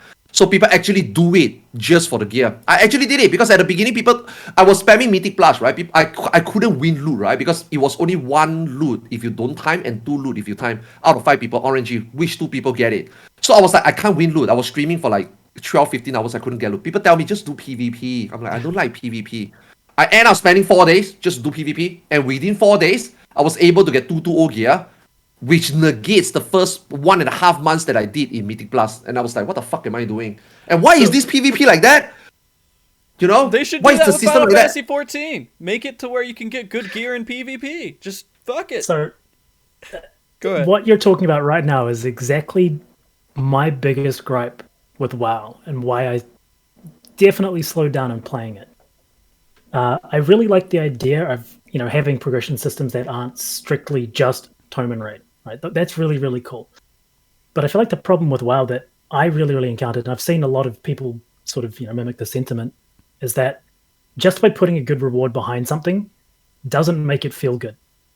That you end up doing shitty content that you're really not having fun doing just because you know that you're getting something at the end. And Final Fantasy, a lot of the things that you do in the game after you've done your weekly raid and capture tomes, you're only doing because you want to do that content. It doesn't give you any tangible reward. So when you go through and you're doing things like, PvPing, which you really don't want to do to get loot, you're not having fun. You're not enjoying playing the game. When you're doing things like world quests, which are an absolute clusterfuck sometimes, you're not having fun. You're just doing them because of the carrot as opposed to doing them because it's good content to do. So that's actually a really good point to make. Go ahead, Balana, sorry. You do need that carrot though in there though. I mean, just compared like how many people were doing Blue Mage when you can get a mount from it compared to now when there's no mount from Blue Mage. Like I see hardly as many groups going out and doing it as I did when you can get that Morbo mount. Well, you need both, Yeah. right? You need Yes. the carrot plus an enjoyable time getting the carrot, right? You're not like trying to put a carrot in front of someone and make them run and be angry at the end of them. You want them to have a good time during their journey to get the carrot. And I think that's what is sometimes missing in a lot of MMOs is that they put the carrot there just to force you to give you something for a time sink. That's why I always something say this. Yeah, go ahead, Sfia. Okay, there's like a big... They're almost at polar opposites, both games, where WoW is all carrot and Final Fantasy is no carrot, negative carrot. There hasn't been a carrot in a really long time if you're not doing raiding or getting your tomes. And so like they kind of need to find a middle ground there.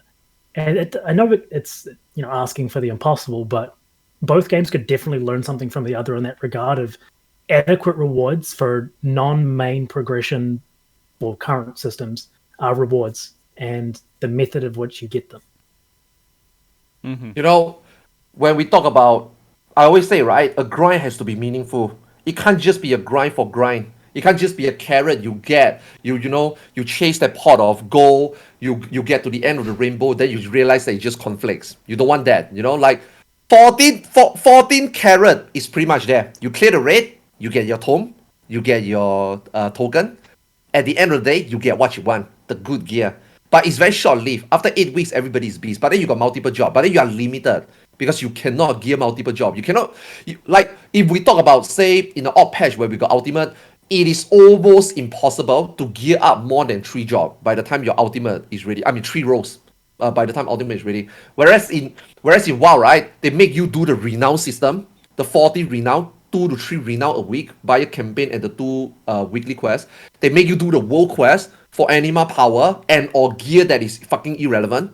And then on top of that, your Mythic Plus grind is for the Great Vault mainly. Like somebody in the chat was saying, people do Mythic Plus just so that they can unlock the Great Vault. That's pretty much it. They don't really do Mythic Plus for the Mythic Plus gear itself.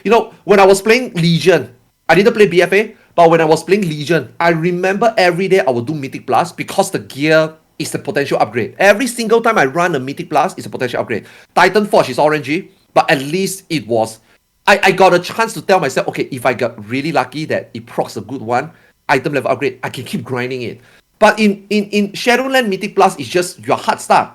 Like 207, 210 gear at the beginning. Until like a few months ago, they introduced the Valor. So it's like, wow, like I think I watched somebody's video, what is his name called? Belula? Is it? Eliur? Yeah, Eldila. Yeah, him. I think he made a very good point. While content is put out, right, where it feels like the developers don't respect your time. They want you to grind, they gate lock you for absolutely almost meaningless stuff. The only real way to gear progression is raid. Now, if you do your heroic raid and you do your mythic raid every week, you clear all 10 bosses. I will say each tier of raid, like let's just say heroic, you're only guaranteed 1 piece of gear. 1 out of 10 bosses. That's how low rate it is. Now, if you talk about, in gear, you can funnel gear. That's a different story, right? But average, right? 1 person, you mainly only can get 1 gear from heroic. And that's not even considered, is that your beast? Or is that already a duplicate? You don't get to choose whether I can get a beast or exchange for a beast or buy a beast like in Final Fantasy XIV.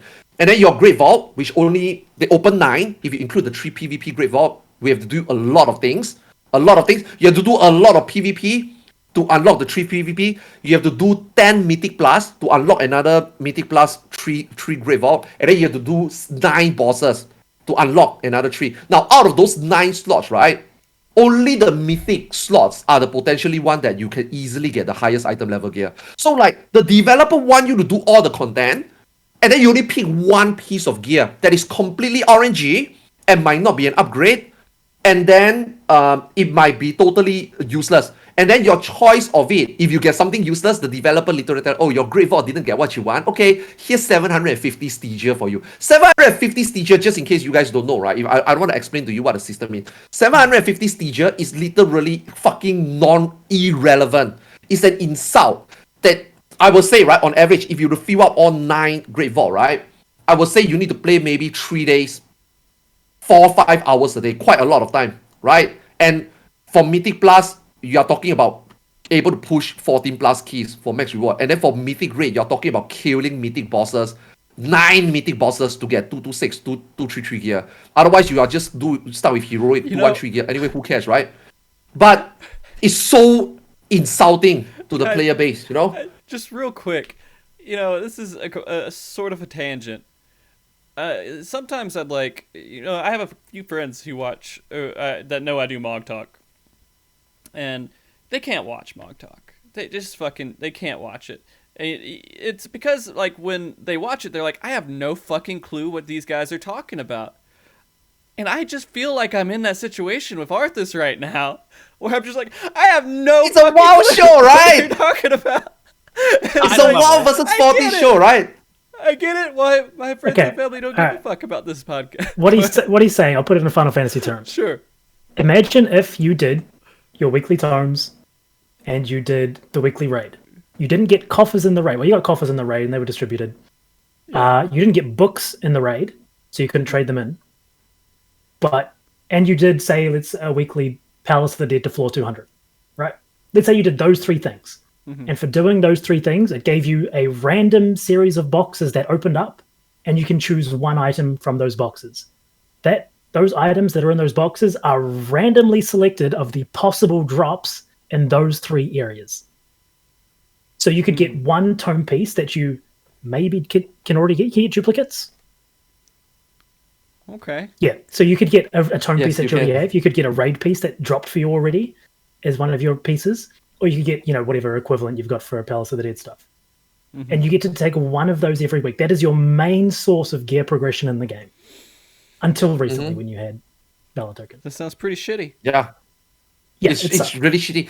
A lot of people think that the gearing is better at the beginning of Shadowlands because they make it rare, they make it exclusive, so that when you get something, it's almost guaranteed an upgrade. But who knows? Nobody expected Blizzard to delay this patch for 7 months. So 7 months later, right, when people start to realize that, what's the point of gachaing, gambling a piece of gear that I might not even get? And hey, if I'm not even mythic raiding, why do I care? Even those people who are enthusiastic, I mean, in WoW there are different type of hardcore players. You got raiders, which is the do mythic raids, and then you got people who just push keys. They only care about 5-man mythic plus content. They just want to get high keys, plus 20, plus 25, even though they serve no purpose. But even those players now, right, have reached the point and they ask themselves, what the fuck have we been doing pushing those keys for?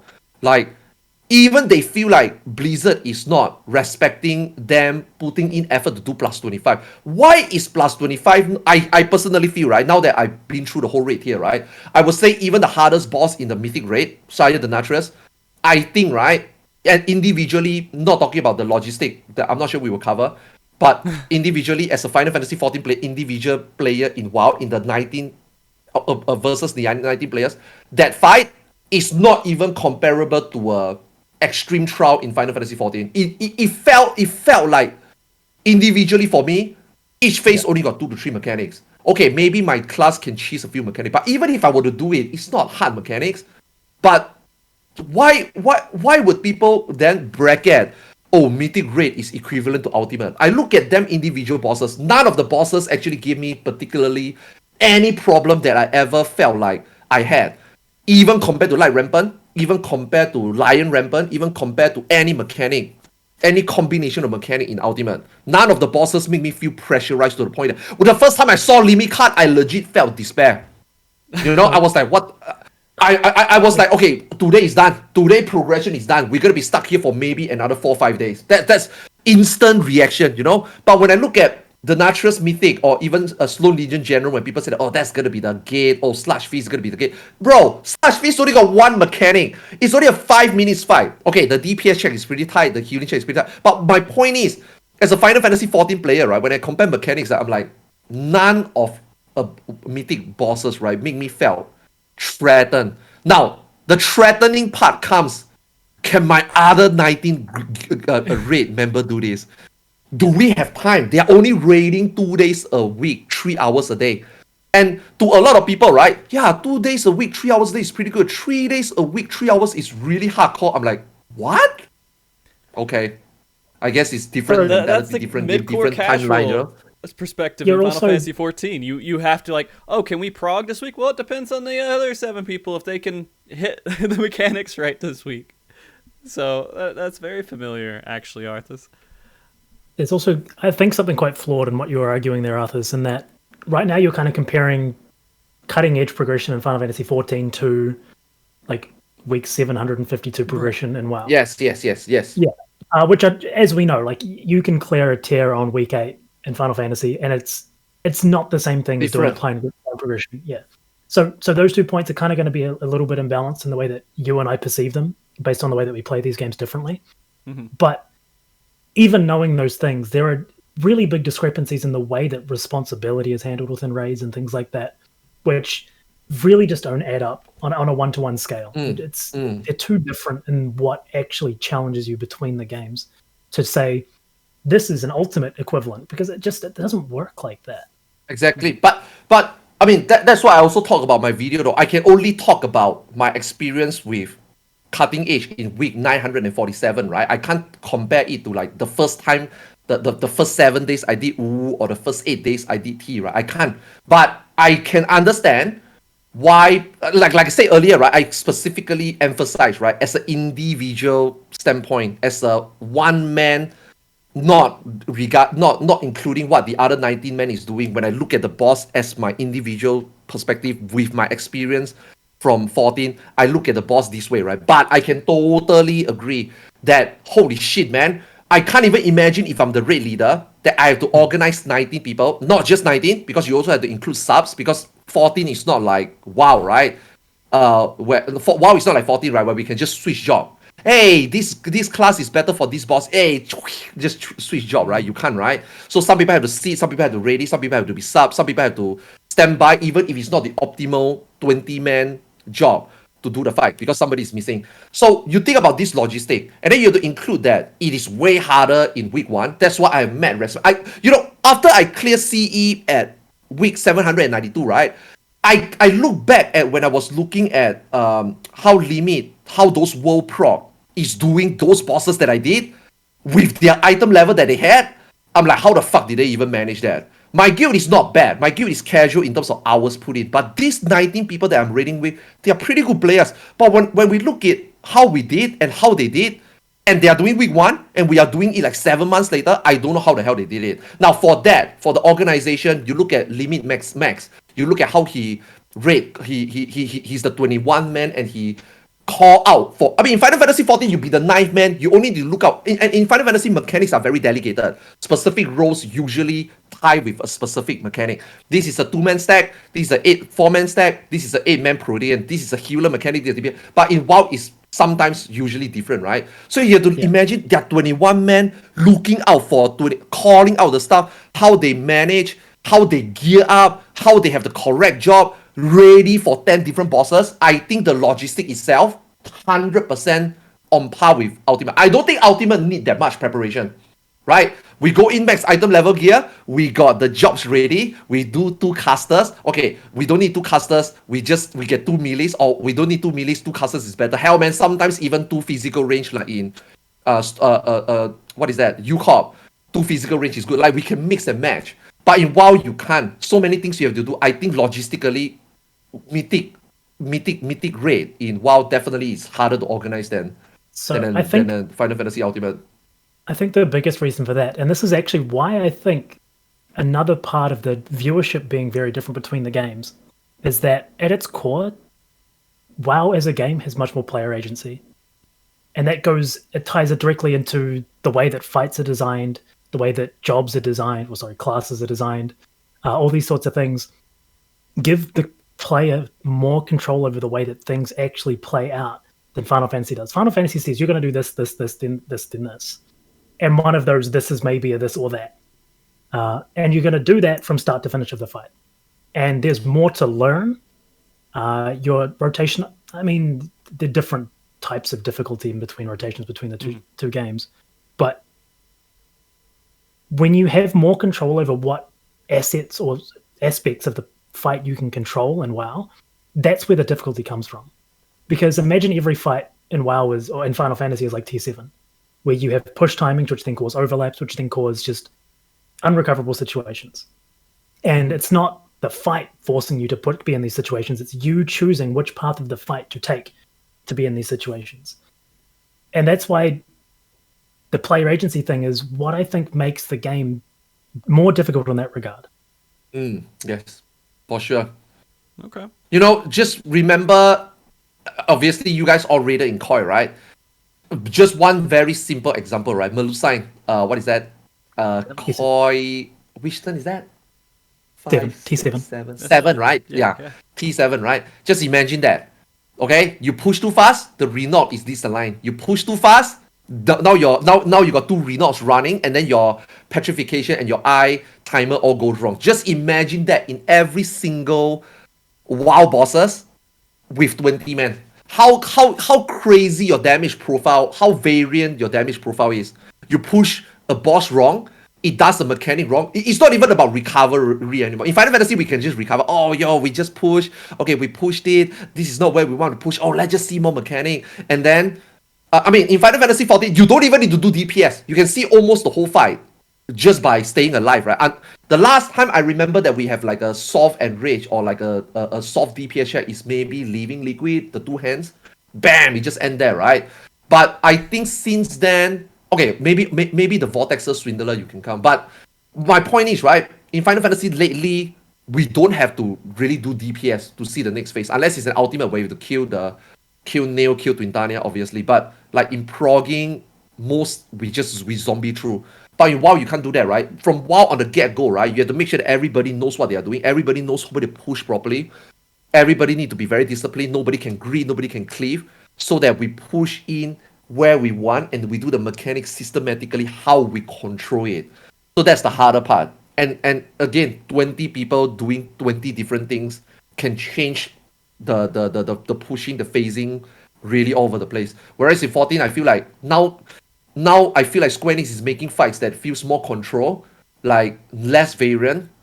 So I guess that's a different. It's also easier to manage with 7 men, right? Rather than 19. Yeah. Mm. There's also a huge discrepancy in information that you have going into the fights, especially during prog between Final Fantasy and WoW. Like in WoW, they have the test servers, they have the dungeon journal that just tells you all the boss's mechanics and suggested ways to solve them as well. And while in 14, we don't even know what bosses we're gonna be fighting before it shows up. Like it's all delayed. Yeah, that too. But there's also like add-ons in WoW that are like deadly boss mods. Like day 1 that comes out, it's already more egregious than like week 8 trigonometry triggers that we have in Final Fantasy. Just like the amount of info that you get. So it becomes less about solving the fight and figuring out the mechanics in WoW. It becomes more about how do you approach it and how do you deal with these mechanics with the tools that you have. In 14, it's like, oh, I have to stand here, I need to stand there, we need to stack there. In WoW, it's like, okay, we need to push the damage here, we need to pop our healer cooldowns here, we need to do this, that. So it's more about planning about what you're going to do instead of planning around like what the boss is going to do. Oh, I actually never thought about that. Is it really true that I didn't really like look in too much into like mythic grade until this tier, right? Is it really true that in the PTR the DBM triggers are already all made on launch? Yeah. Oh yeah, day 1 you have them. Yeah. What the fuck? They have dedicated weak auras guys. So imagine you had an ACT guy specific for your raid group who, as soon as the fight like was available to you, could take all the information and just like put in, the really, really, really bad stuff that you see in trigonometry and other programs like that just straight up solve mechanics for you, particularly ones that were happening around the time of like the moving markers thing happening in T. imagine that being available to you before the fights come out. Hmm. Yeah. Yeah. I think Interesting. there is That's sort of the power of those tools that they have available to them. the only one that's a mystery is usually the last fight, right? Or am I wrong about that? They usually have like a mythic only phase at the end of the last fight that doesn't get PTR time or anything like that. So that's like the only real like mystery, but Okay. I'm not really sure outside of that. I'm gonna be honest with you. One of the biggest things that I can't stand about WoW is stuff like deadly boss mods, and like I just can't do it. Like I love the fact that I go into, like, when I play a game, I like to play a game, look at it, and play as they throw a boss at me, and I just got to figure it out. Right? I don't like it saying, "Hey, required, do this." Yeah, it's completely required in all your groups. It's required, though. Yeah. You know, like, WoW, I don't know, like, WoW is not as glamorous as, like, a lot of things is easier to spot, like in Final Fantasy XIV. Like, in Final Fantasy XIV, not just telegraph, like, there's a lot of clear indicators, right? Stack markers, cast bars, and then you can see the arena properly. They are well lit up. They are not overlapping colors. And then it's I mean, graphically, it's just way too easier to see. Like in WoW, right? I'm not sure whether this is intended, but this is what I realized. When WoW design a raid or a boss, right? The mechanics is based on the color of the boss and the color of the room and the lighting. Like if you fight the Natras, like Sfia did AOTC, right? I think they fixed it already. When you fight the Natras, right? The line AoE, the massacre, is red. The ground is red. The crescendo used to be red. Imagine now it's orange, right? The ground, the twisters basically in Final Fantasy XIV. Everything is red. When I was progging it the very first time, I can't see shit. So I can only imagine, right? If I don't have DBM, how the hell am I supposed to know I'm gonna get impaled? How the hell am I supposed to see the crescendo right under the boss? The boss hitbox is red. The ground AoE is red. The boss have red aura. And everything is red. So I'm like, dude, if this is Final Fantasy XIV, I would have seen it a lot better. Then I don't need DBM, right? So I think when they design bosses like that and they didn't mind all these third-party tools in it, then, you know, that is understandable why DBM is a thing. Now, I'm only talking about DBM. They also have more plugins like some other add-on, like Sfia was saying, weak auras. Like, that is where I think it crossed the line. Like, I don't mind using ACT. I don't mind ACT having call out, but if you go into trigonometry or you go into like catboard, I think that's too much, right? Like Final Fantasy XIV already show you too much. You want to go that far, I think that's too much. Whereas in WoW, DBM becomes the norm. Okay, DPMs call this out for you. They have basic marker, that's fine. And then you have to use weak aura and then the other. That's where it gets way too messy. So explain for me, weak aura to me a little bit. I'm not as familiar with weak aura. It's trigonometry ACT on crack. Oh, okay. Yeah. Weak aura it's is just- it's an add-on that lets you execute custom script basically within the game. So like you can do weak auras for basically anything. Like we have weak auras in Classic where like if a world boss spawns and we're in range of it, it'll send a tell to the guild saying, "Hey, the boss is up." There's weak auras that like, "Oh, this spell is off cooldown." It'll pop something up on your screen showing it's off cooldown. There's if you can imagine it, there's probably a weak aura for it. Okay. Yeah, So it could play the anything game that you for can think of, yes. Anything you can think of, somebody can script. And you have to understand the WoW community, like we mentioned earlier in the show, the WoW community is way bigger. Despite 14 now being popular or more subscriber, doesn't fucking matter, right? At the end of the day, WoW has got way more influence around the world. WoW is more reputable. WoW is more known. Everybody plays WoW, which then means that they have a lot more talented people in the community that do like more third-party program stuff. If you ever think of anything that you need help, you know, this was funny because this was one of the things that actually makes me realize. I didn't realize how weak aura is, right? Like Balana, until Balana said that line, then it occurs to me. That I got this trinket, right? That is orangey stats. What you're gonna get is random based on at what time is your raid full health. If your raid is not full health, it will give you health. If someone is low mana, it will give mana. Otherwise, it will give you stats. So basically, it's orangey. So I was asking my guild member, right? Hey, I got this really good trinket. You guys say it's the best one, but how do I activate it to make sure that it will always benefit me? You know what's the answer? Download a weak aura. Like, wait, what? Even the simple things like that just randomly cross my mind have a weak aura. They say, yeah, anything you want. So when I was doing mythic raid, right?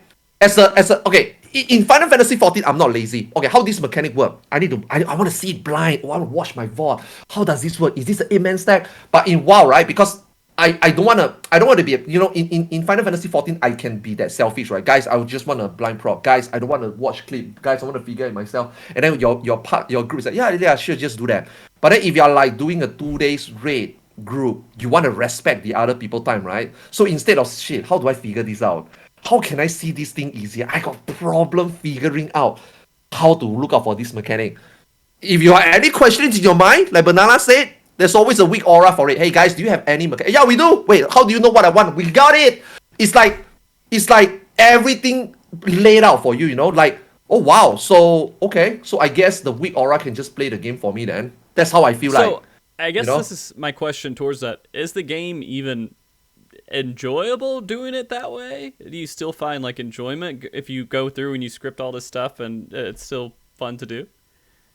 I mean, you still got to press the buttons. You still want to clear the fight, right? You still have to press the buttons. You still have to do the fight, right? Yeah. The challenge is like I was saying before. The challenge is in a different area of the game than those things which would be the challenge in Final Fantasy. Okay, I gotcha. Yeah. I actually wanted to touch on. Sorry, I wanted to touch on what you were saying just then, Arthars, which was about. You were saying that because WoW is so much bigger, it has all this, better development support and things like that from the community. I don't necessarily think it's just because of the size, but also the focus of the game is way, way, way more in-game focused, PvP, PvE, and raiding specifically. So when you have a much larger community, completely focused on these things, obviously you're going to get more of those sorts of tools. Let me stop, Sfia, just one sec. Now you talk about PvP. Holy shit, man. Do you know how many add-on weak aura plugin there is in PvP? Legit, if you don't have it, you cannot PvP. You won't be... I'm not sure. I mean, I don't PvP in 14. So I want to ask Frosty, do Final Fantasy 14... we use ACT already, right? But do Final Fantasy 14 PvP use... So I'll ACT give you... You know what? Let me give you the history of that. Because the PvP community for Final Fantasy 14 is much smaller, and... we're at the point, if you use any kind of third-party plugins, it's horrible. Everyone hates you. They think that you're just a dirty cheater and you shouldn't do it.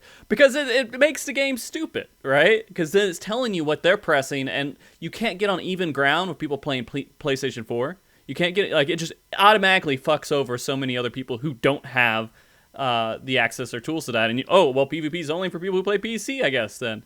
Right? And so it's horrible. The mindset is, hey, don't use third-party plugins.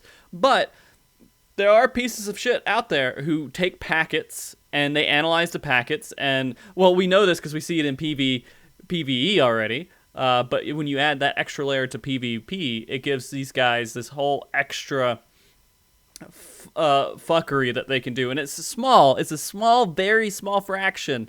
And it's probably... lined with so many malicious risk that could go with it. I don't know, maybe not. I would never touch it because I don't trust anyone fucking giving me a program that's, I don't really know very well that some random person made. But it's probably people going out and using it, and it's not prevalent enough for it to completely eliminate all the fun that people would have in PvP, but it does exist out there, and it's all considered horrible, bad. You don't use it by the general community. With WoW, I assume, use weak auras. You just have to use it. We accept it. That's the opposite way. It's completely in Final Fantasy 14 PvP. Any add-ons it's bad. Well, it's also because the kind of legally gray nature of ACT in Final Fantasy compared to just how open add-ons are for WoW. Yeah. For WoW, they allow the add-ons, but they have certain functionality that gets disabled. For a while during Wrath of Lich King, there was an add-on that would add projections down to the ground of where the next mechanic on the boss would be, so you could pre-position minutes in advance and not have to deal with that. And they actually cracked down on the availability of add-ons that would do kind of augmented reality sort of things like that into the game. So that's why it's more acceptable, is because there's actually somebody gatekeeping and pruning and making sure these add-ons aren't overly disruptive to the environment. Where with Final Fantasy, it's hey, I got trigonometry now, and I got Paisley Park, and we're ready to go. Just do whatever you want. They'll for a while, on the optimal monk opener, you had to have a trigonometry trigger that would press the button for you at the right time. Nothing got quite that bad in WoW. but the stuff is like still there, and it's better maintained than just kind of the Wild West we have in Final Fantasy. Yeah. But anyways, that's to answer your question, Arthas. I didn't know if you had anything else with that, but I just want to stop Sfia there for the PvP. Yeah. again, I guess I don't know what the WoW versions on Final Fantasy 14, or sorry, the WoW versions of PlayStation 4 WoW would look like. You know, throwing in consoles does actually make a whole nother dynamic to Final Fantasy 14 in general. Is that you have to put everything in respect to also the console players. That problem is only there because of their refusal to integrate ACT and the functions of it into the game. Well, having those base functions in there, yeah. Yeah, I mean, and that could be, absolutely. I think if, you know, ACT in general, just damage meters were introduced to Final Fantasy 14, people wouldn't need ACT as much. Of course, people would still use it for triggers and all this other shit, which I don't use because I hate triggers so much. I don't know what it is. It's like nails on a chalkboard. I'm like, shut up, robot. I know what to do. You know, and so I have so much more fun just doing it, and my brain is getting old, guys. I need to test my brain. I need to make sure it still functions and I can move properly. And so I don't know. But I think you're right. The usage and the overall care for ACT would go down if they introduced damage meters. But that talk's so fucking old. It's so stupid to even discuss it being in the game because they're either never going to do it, and if they do it, it'll be like, holy shit, this is groundbreaking for Final Fantasy 14. Yeah. So going back onto what I said before, now that we're talking about ACT, about how the in-game focus is a really big reason why there's so much, I guess, of these add-ons and things like that for WoW, and why they are so powerful as well. There's been way more development in that regard in terms of ACT functionality in Final Fantasy in the past couple of years.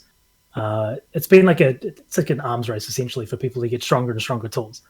That is not, you know, in small part due to the larger amount of attention there is now on Final Fantasy rating. And I think that's all due to the, I guess, increase in accessibility of the content. That more and more people are now doing Savage, and more people are doing Ultimate. So therefore more people are interested in doing that stuff, therefore creating programs to assist them in doing it. Yeah, it does feel like there's a smoother incline sort of going into it a little bit. I mean, it's still kind of like a cliff, like normal to Savage is, you know, completely different. But when you're going through the fights and you're getting better and you're doing content that is a little bit more difficult than other content you did, and you can kind of gradually grow and get better. I guess like when you're doing Baja now, you kind of, some people actually try to do the mechanics, right? And they learn, hey, I can focus on things going on and bring that into their raid experiences, and they're a little bit better of a player. I don't know. I do feel like it's smoother than it has been back in the day. When it was, you do Savage and literally nothing else compared to it because there was no normal mode. You had regular, I mean, dungeons did have some difficulty, but I mean, in all fairness, you just jump straight into difficult content. I feel like there's a little bit more growth that can happen in the game. So this most recent tier, I didn't do Blind Prog during Eden's, the last one, Eden's Promise. So just a few weeks later, I like joined up with an alt group, and I'm just like, I want to see how nutty all these triggers and things are now. So I went and I got trigonometry installed. I got like all the packages. I didn't look up anything about the fights other than when I was casting it on the show, and I just showed up to this alt group like, yeah, I know these fights kind of, and it's just ACT yelling at me the whole time, and I just limped my way through the fights. Like I never really had to learn anything just to like do them. Just show up and have the robot yell at me. I hate it. But I mean, it's whatever. It's everybody's experience for everything. I don't really care. My experience is I enjoy the way I do it. I enjoy going. I really do. I want to heal in Party Finder, in Prague healing in Party Finder, next tier, because I enjoy how much more you get out of healing in Party Finder than you do in a regular static group, because you have to deal with so much more of just random bullshit and how to recover in Party Finder than you do in a static group. And I don't want anyone telling me how to do it. I just want to go through it. And I for some people, that's insane. So, you know, Balana, you go in there and robot tells you what to do, and maybe you enjoy that a little bit more than I do. I don't know. I mean, my definitely preferred way to do it is day one blind going into World Prog, but You I can't mean, it do was that like anymore because you cast the world race. You can't do. You have to. You can't exactly, raid. yeah. It was like week 6. I was doing it with an alt group. I'm like, forget it. Let's see how crazy these tools are nowadays. Yeah. You see, what Balana just explained is literally why WoW add-ons is kind of needed already. Because in 40, you can do it the Balana with that way, week 6 with everything, or you can do it the Frosty way, week 97 without anything. But it still goes, right? It still goes. You can still clear the content. But in WoW, the pressure is there that you must have No, yeah, that's the just it's ACT, different. the DBM, and the week all round. That's the difference. That's the difference. Yeah. Yeah. No, Because you don't want to disappoint, right? I don't think Balana want to go to an alt group and waste 3 hours of their time, right? That's why even for me, like I'm with Frosty, I try to use very mini. I just use kawaii triggers. I just use, like for example, when I use my trick attack trigger, people ask me, why do you need a trick attack trigger?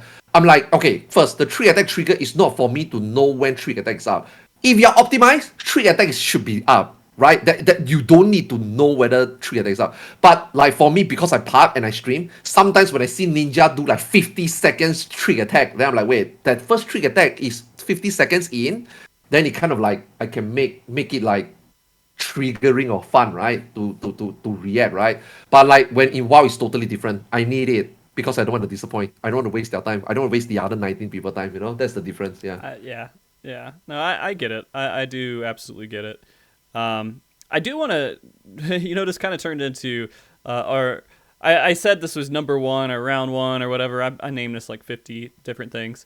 But because I figured that this is a conversation that could go into different episodes as well with different point of views and everything else. This is definitely the rating point of view in the comparison here that we've done today. A lot of rating talk. And it's funny when we compare these two PvE wise. I do feel like WoW is way more heavy in the rating PvE kind of stuff than Final Fantasy XIV is. It has not as much content to chew on in that direction. I mean, we can debate if it's more difficult with Ultimate versus all Mythic and all the other stuff, and go on and on. But if we look at what people in the game actually do. In WoW and versus what people mainly do in Final Fantasy XIV. 14 is so fucking spread out. I mean, you have such a fucking I can do shows like we've done shows on people who dedicate their time to doing housing, and that's their end game. People who dedicate all their time to crafting. And crafting, by the way, comparing crafting in the two games, I gotta say Final Fantasy XIV does kind of outdo it. But there's so much more. I think, like a world outside of raiding that exists in Final Fantasy XIV that I think a lot of people might miss and not see. WoW, I don't know what that looks like. I know there's RP servers in WoW. I know there's stuff like that, but I just don't know what the non-raiding PvE scene looks like in WoW. It's most of the casuals are jumping over to 14. That's actually what's bloating Exactly. a lot of the numbers. Like you go to the Goldshire Inn on that one server, Moonguard, I think, is the notorious ERP server in Goldshire. That's all cleared out now. There's nobody there. They're all in the housing wars in 14 now. No. That's true. Like, that's the thing about WoW, because if you don't do Mythic Plus, you don't do raid. Even if you're a casual player, there's just so little you can do. What are you gonna do? You can't play the Maw too much because there's an Eye of a Jailer that restricts you to play in the area for too long. You got only your 1 week of kind of Palace of the Dead type of content, and then you do World Quest. But I mean, again, just like you, I'm pretty sure there's RP server that maybe they do stuff just like Baomang or whatever, right? But then the last thing would be PvP. But I really don't know how the PvP and the PvE correlate, Pet battles is pretty huge in WoW. I know. Actually, that's it. Yeah. All of this, I think, the biggest thing that you can take away from comparing the two games is, and this is, I guess, my opinion, but I think a lot of people, echo this. Final Fantasy is literally all journey, and WoW is all destination. WoW, like even going back to their gear progression, which I talked about earlier, it's all about the carrot. It's all about what you get afterwards. It's all about where you end up, as opposed to Final Fantasy being and this has bled into every aspect of the game, even the raids and stuff. It's all about the experience, sometimes to their detriment, to the point where they've made a lot of raids recently where the biggest complaint is that they're fantastic to do once and then absolutely miserable to do more than once. Yeah. Because, I mean... And that is across all facets of the game now. I can definitely agree with that. I would say for sure. And, you know, I'm going to... So, doing Baja and kind of grinding through Baja, right? It doesn't feel... For me, it never hit a point to where it feels horrible to do. It's just kind of like, you know, a little mindless. But, I mean, like, you get used to it and you kind of enjoy doing it overall. And you can watch a movie or whatever on the side. I never feel like, fuck, this is a horrible grind. I feel like they're fixing some of that grind issues in the latest stuff that they're doing for content. But maybe that's just still a little slight honeymoon phase on that. You know how they do that? It's because they do it in systems that aren't tied to your character progression. Yeah. But, I mean, it kind of is because it levels your character for you. You know, behind the scenes. But I mean, yeah. When I say character progression, I mean your main job, your acquisition of power, the RPG, you know. Right. The thing that you're doing in an RPG. They put the best weapons in there, though. Say it again, Paul. Sorry. Kind of. They put the best weapons in there, though. They really matter with the no content to do with it. It doesn't matter at all. Yeah, exactly. They're great for leveling. I'll replace that at level 85. I didn't actually. You know, if there's an ultimate in 5.5, this whole relic situation will be a whole different story. Yeah. It will be a whole different, like, not only that. You see, okay, the relic will come out after we proc, all right? After we finish, let's just say there's a 5.5 ultimate. We would have cleared 5.5 ultimate, then the Borgia relic will come out, right? But think about it. I would grind it. A lot of people will do it. Because once we do it, we can go into raid, we can get better paths, we can optimize better, and we can help people clear easier. Just having a reason for another content to be relevant changes everything. Now, we are just talking about endgame, right? But like Sfia says, in Final Fantasy XIV, like, not just endgame, everything in this game seems to be... They put it nicely for you that every piece of content seems like there's a reason to kind of do it. Although it might not be, like, just purely for endgame, but you do casual stuff, it leads to more casual stuff. They all fall in place. And like, one example is, I'm in a WhatsApp group with my WoW Raid guildie, right? Half of them are playing Final Fantasy XIV right now. It blew my mind. And what blew my mind even more is the discussion they have every day in Final Fantasy XIV. I never knew Final Fantasy XIV is such a good game until I see how they talk about it. Oh, wow. Because they play WoW for 10 years, right? So I assume that they are comparing it based on the experience of WoW, right? They are talking about, wow, how the level experience is better. Oh, wow, how when I get a dungeon gear, I feel like not only it's useful, it looks nice. Wow, you can even get minion. Oh, I saw the watermelon minion. I'm like, wait, these are WoW players that play 15 years. These are players that have CE. Before I joined them, they have CE almost every single mythic raid. Wow, they actually feel like this part of the 14 game actually makes them feel good. Oh, I can't wait to get level 50. I can't wait to get level 60. Oh, I heard the Shadowbringer story is really good. I heard the primal fight itself is... You know, this one also surprised me. Wow, I love the fact that when I go into a EX trial, I immediately get the boss. I don't have to go through the bullshit of doing 3 previous boss before I can do this boss. Oh, I heard that in Savage, if I'm finished turn 1 and turn 2, I can just spam turn 3. I don't have to worry about after turn 3, there's 2 more bosses, 3 more bosses coming. After 10 bosses a week is too vexing. 4 bosses a week seems to be great. I'm like, wow. All these things that I felt that WoW is better, they felt like 14 is better. So this grass is greener on the other side thing is exactly the reason why I think there's so many WoW players come into this game. And because they are not, you have to do a lot, right? All the way until level 80 to do the current Savage, right? But for level 1 all the way to level 79, it seems like WoW players would really, really enjoy this. And they are. That's why they're all coming in. I never heard so much good phrases about 14, and I never knew... Watching my WoW static members say this, then I started to realize, wow, Final Fantasy XIV. I think we are just too spoiled, Me, Sfia, Balana, we have just been doing everything when it was launched to the point that I think maybe we forgot how good this game really is. I don't think I've forgotten how good it is, but I think you need to take into account with people saying things like that is that there's a lot of people right now going through that 1 to 79 and maybe the first couple months of 80. That's like the honeymoon phase of Final Fantasy XIV, where you've got so much shit to do, and it's really, really nice to you in the way that it presents all that to you, and you can catch up immediately with this, crafted gear, which just lets you raid straight away. Imagine that in WoW. Crazy. Just vendor gear and go to raid. I just want to point out, this is the... Go ahead. Yeah, that's fine. Oh, yeah, but what you got to keep in mind is that after those 2 months from now, people are going to start getting to that Final Fantasy hangover, which we're at, which is there just isn't shit to do in the game for us because we're focused on PvE. And these people coming from WoW are people playing a game which is so PvE focused. And now they have 8 years of content to go through, but they're going to get through it, and then they're going to have the same problem that all of us do with this game. So I want to add this note into, they also have the Endwalker expansion coming up and hanging in front of them. So they have something to keep them excited.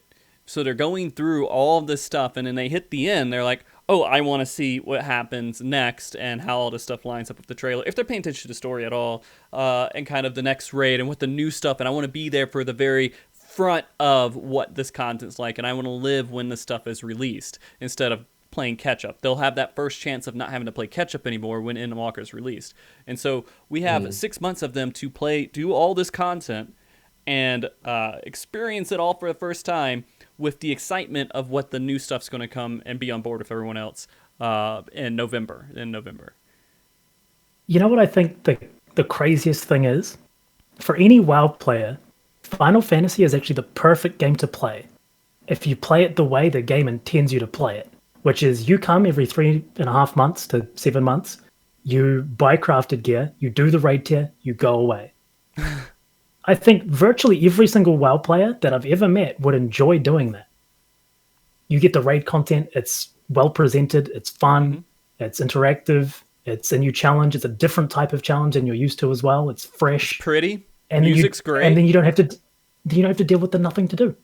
You have no reason to farm BAS, unless you're doing Ultimate. But that's it. Yeah. Here's the rub though, is that if you're trying to just casually play Final Fantasy and go back to WoW, is Blizzard really likes to line up their patches with the Final Fantasy releases. Yeah, I mean, it's kind of scummy too. Like they rushed out Burning Crusade Classic just to hit the same date as Ashes of Creation was going to do a beta, and a ESO expansion came out in the same day, and they just rushed this TBC out. They're still really buggy, and there was a really short pre-patch. Tinfoil hat here. Do you think that that's actually intentional? Like they see other games releases, like, oh, I don't want to lose my players. You gotta have new content come out at the exact same time. It is. They've been doing that for longest time already. Yeah, it is intentional. Now I don't know whether they also do the same to compete against Final Fantasy like directly, but it seems like it isn't that lineup just compared to Final Fantasy XIV. But for other smaller games, right, 100%, they do it on purpose. For smaller games, I would definitely expect 9.2 or 9.3 to come out around November, around the same time as Endwalker, or they'll push something in BC Classic around November as well, just to line up with the Endwalker release time. I think BC. Yeah. Because Shadowland is really, really far behind. Like I was saying earlier in the show, right? If they can't put out 9.2 faster than they do now, they're gonna lose. They're already losing a lot of players. Not to the dire point that WoW is dying again, right? WoW will never die, right? But by November, if 9.2 is not out, like Balana say, if they don't line it up perfectly and quote unquote compete, they're gonna lose a lot of people to Endwalker. But is that bad though? Because Sfia also touched a good point. You can just play Endwalker, catch up for WoW players, main. You catch up, you enjoy the expansion at the beginning, the first 1 month. If you want to do Savage, you buy the crafted gear, you do Savage, and then you go back to play 9.1. And for me, that's what I'm doing on the opposite side of the coin, right? I go back to play WoW. I just raid log every week now. 9.1 is coming. I will just make sure that I spam at the beginning. I will go through the raid, and then I just log in every 2 days for the week. Even when Endwalker comes in, even when 9.2 comes in, I'm pretty sure I will be able to find time as a 14 player to go back to WoW and raid that 1-2 days with my guild, and vice versa, right? I'm pretty sure WoW players after they finish their, I mean, they're hardcore in the game. They come into this game, they can enjoy, you know. Yeah, like I said though about the Final Fantasy being very, very easy for WoW players to get into and do the in-game loop that you're expected of the game to do.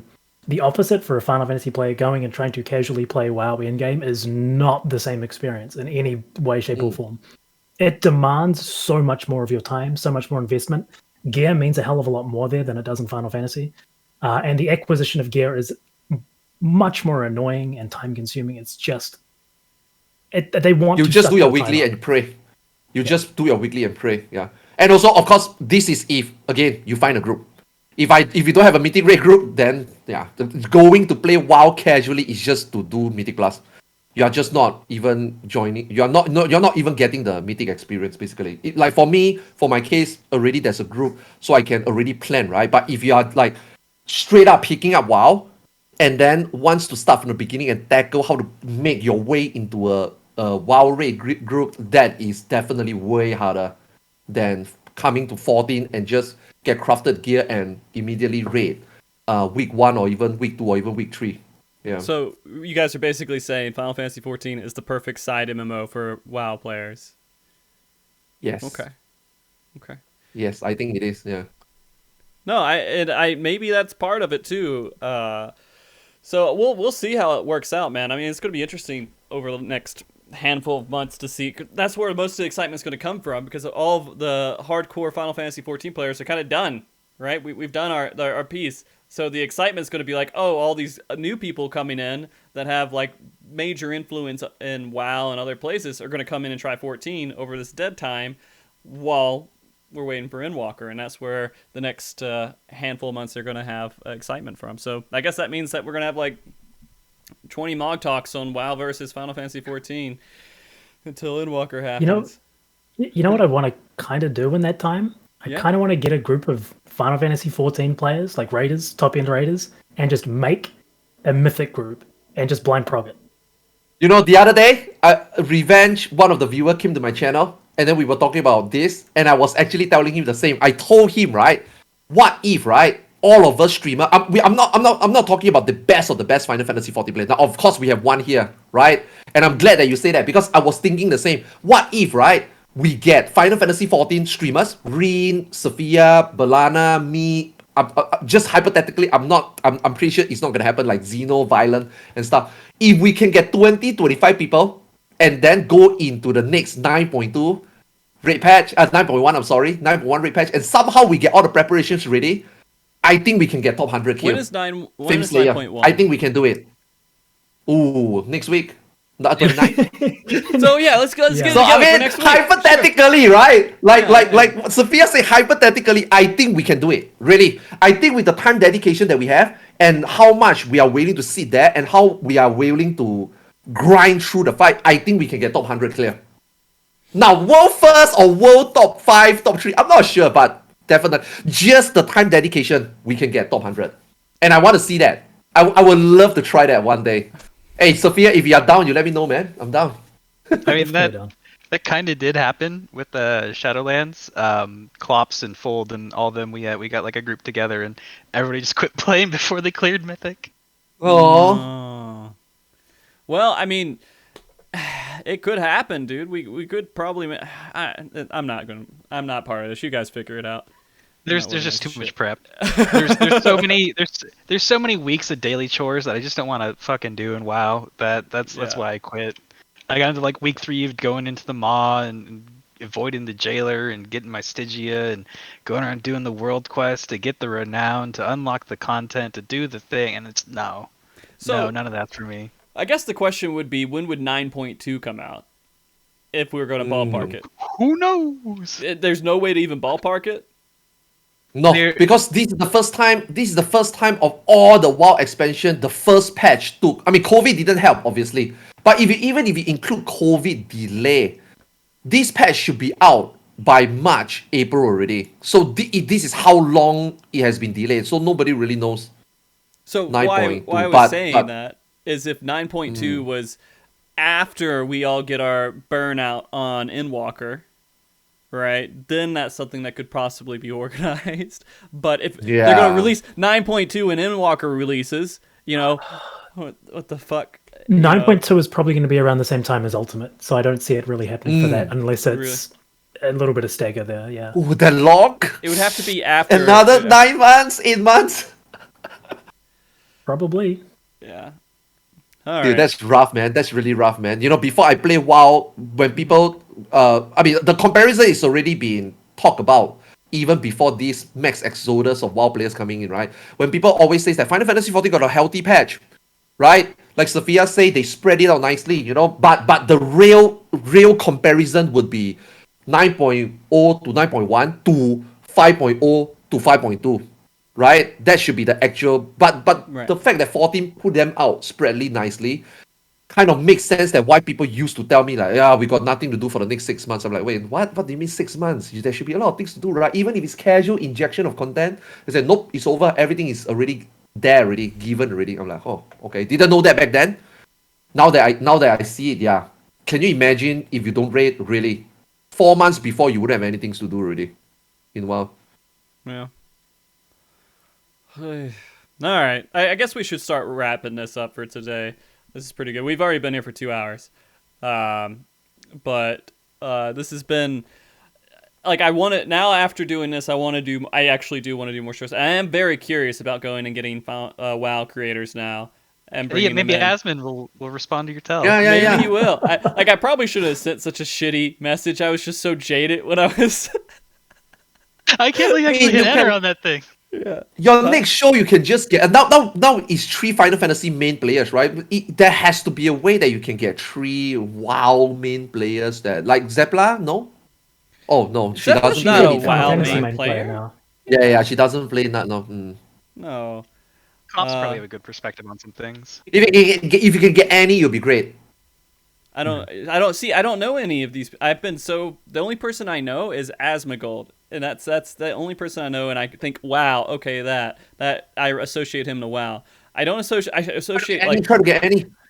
Try to get any. She's really. I mean, not really into. She kind of like okay. I always So take special attention to new 14 streamers. Like existing one, I'm not saying that I didn't give a shit, but existing one, you usually just click watch, listen to them a little bit. But I pay extra attention for the last like 3 years to new players just playing WoW. 90% of them just fall off before they even get there. But so far Annie, right, seems to be really into it. I think she might actually How play a lot, many- and she's really cute. We should Should get it her be- on, you know.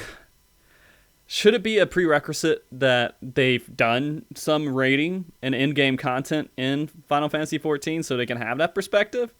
I mean, so Oh, how many she's content good. creators? How many content creators have done that? No. The problem is that you're getting this influx now, so if any of them make it to endgame, that's going to be a wee ways down the track. We're talking weeks to Yeah. months. Yeah. And with 9.1 coming out now, that may get delayed a little bit even more now. So there's going to be a little bit of time before we get lots of those Damn. people actually experiencing Final Fantasy 14 for what we experience it as.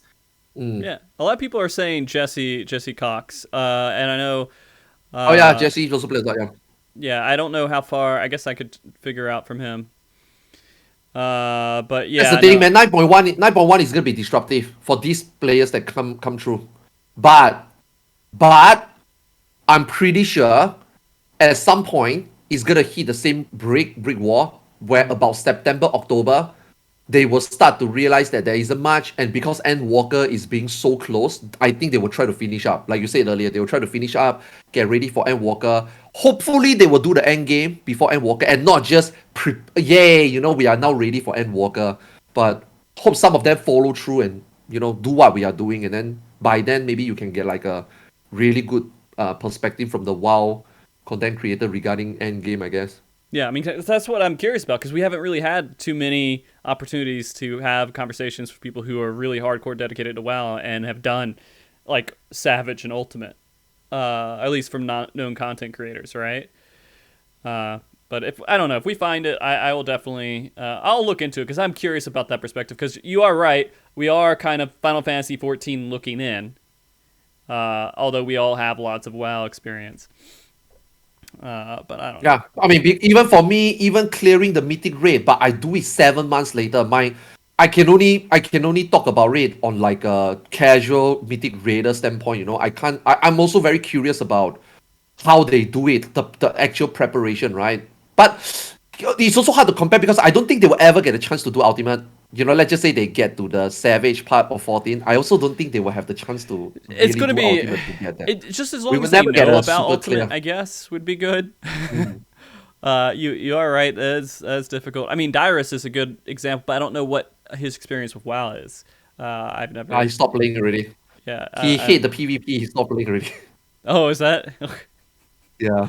And JP, I haven't talked to him, so I don't know what his experience with WoW is either. But anyways, wrapping up for today. I guess that's our next goal for when we do this again. I don't know what next week's show is going to be like.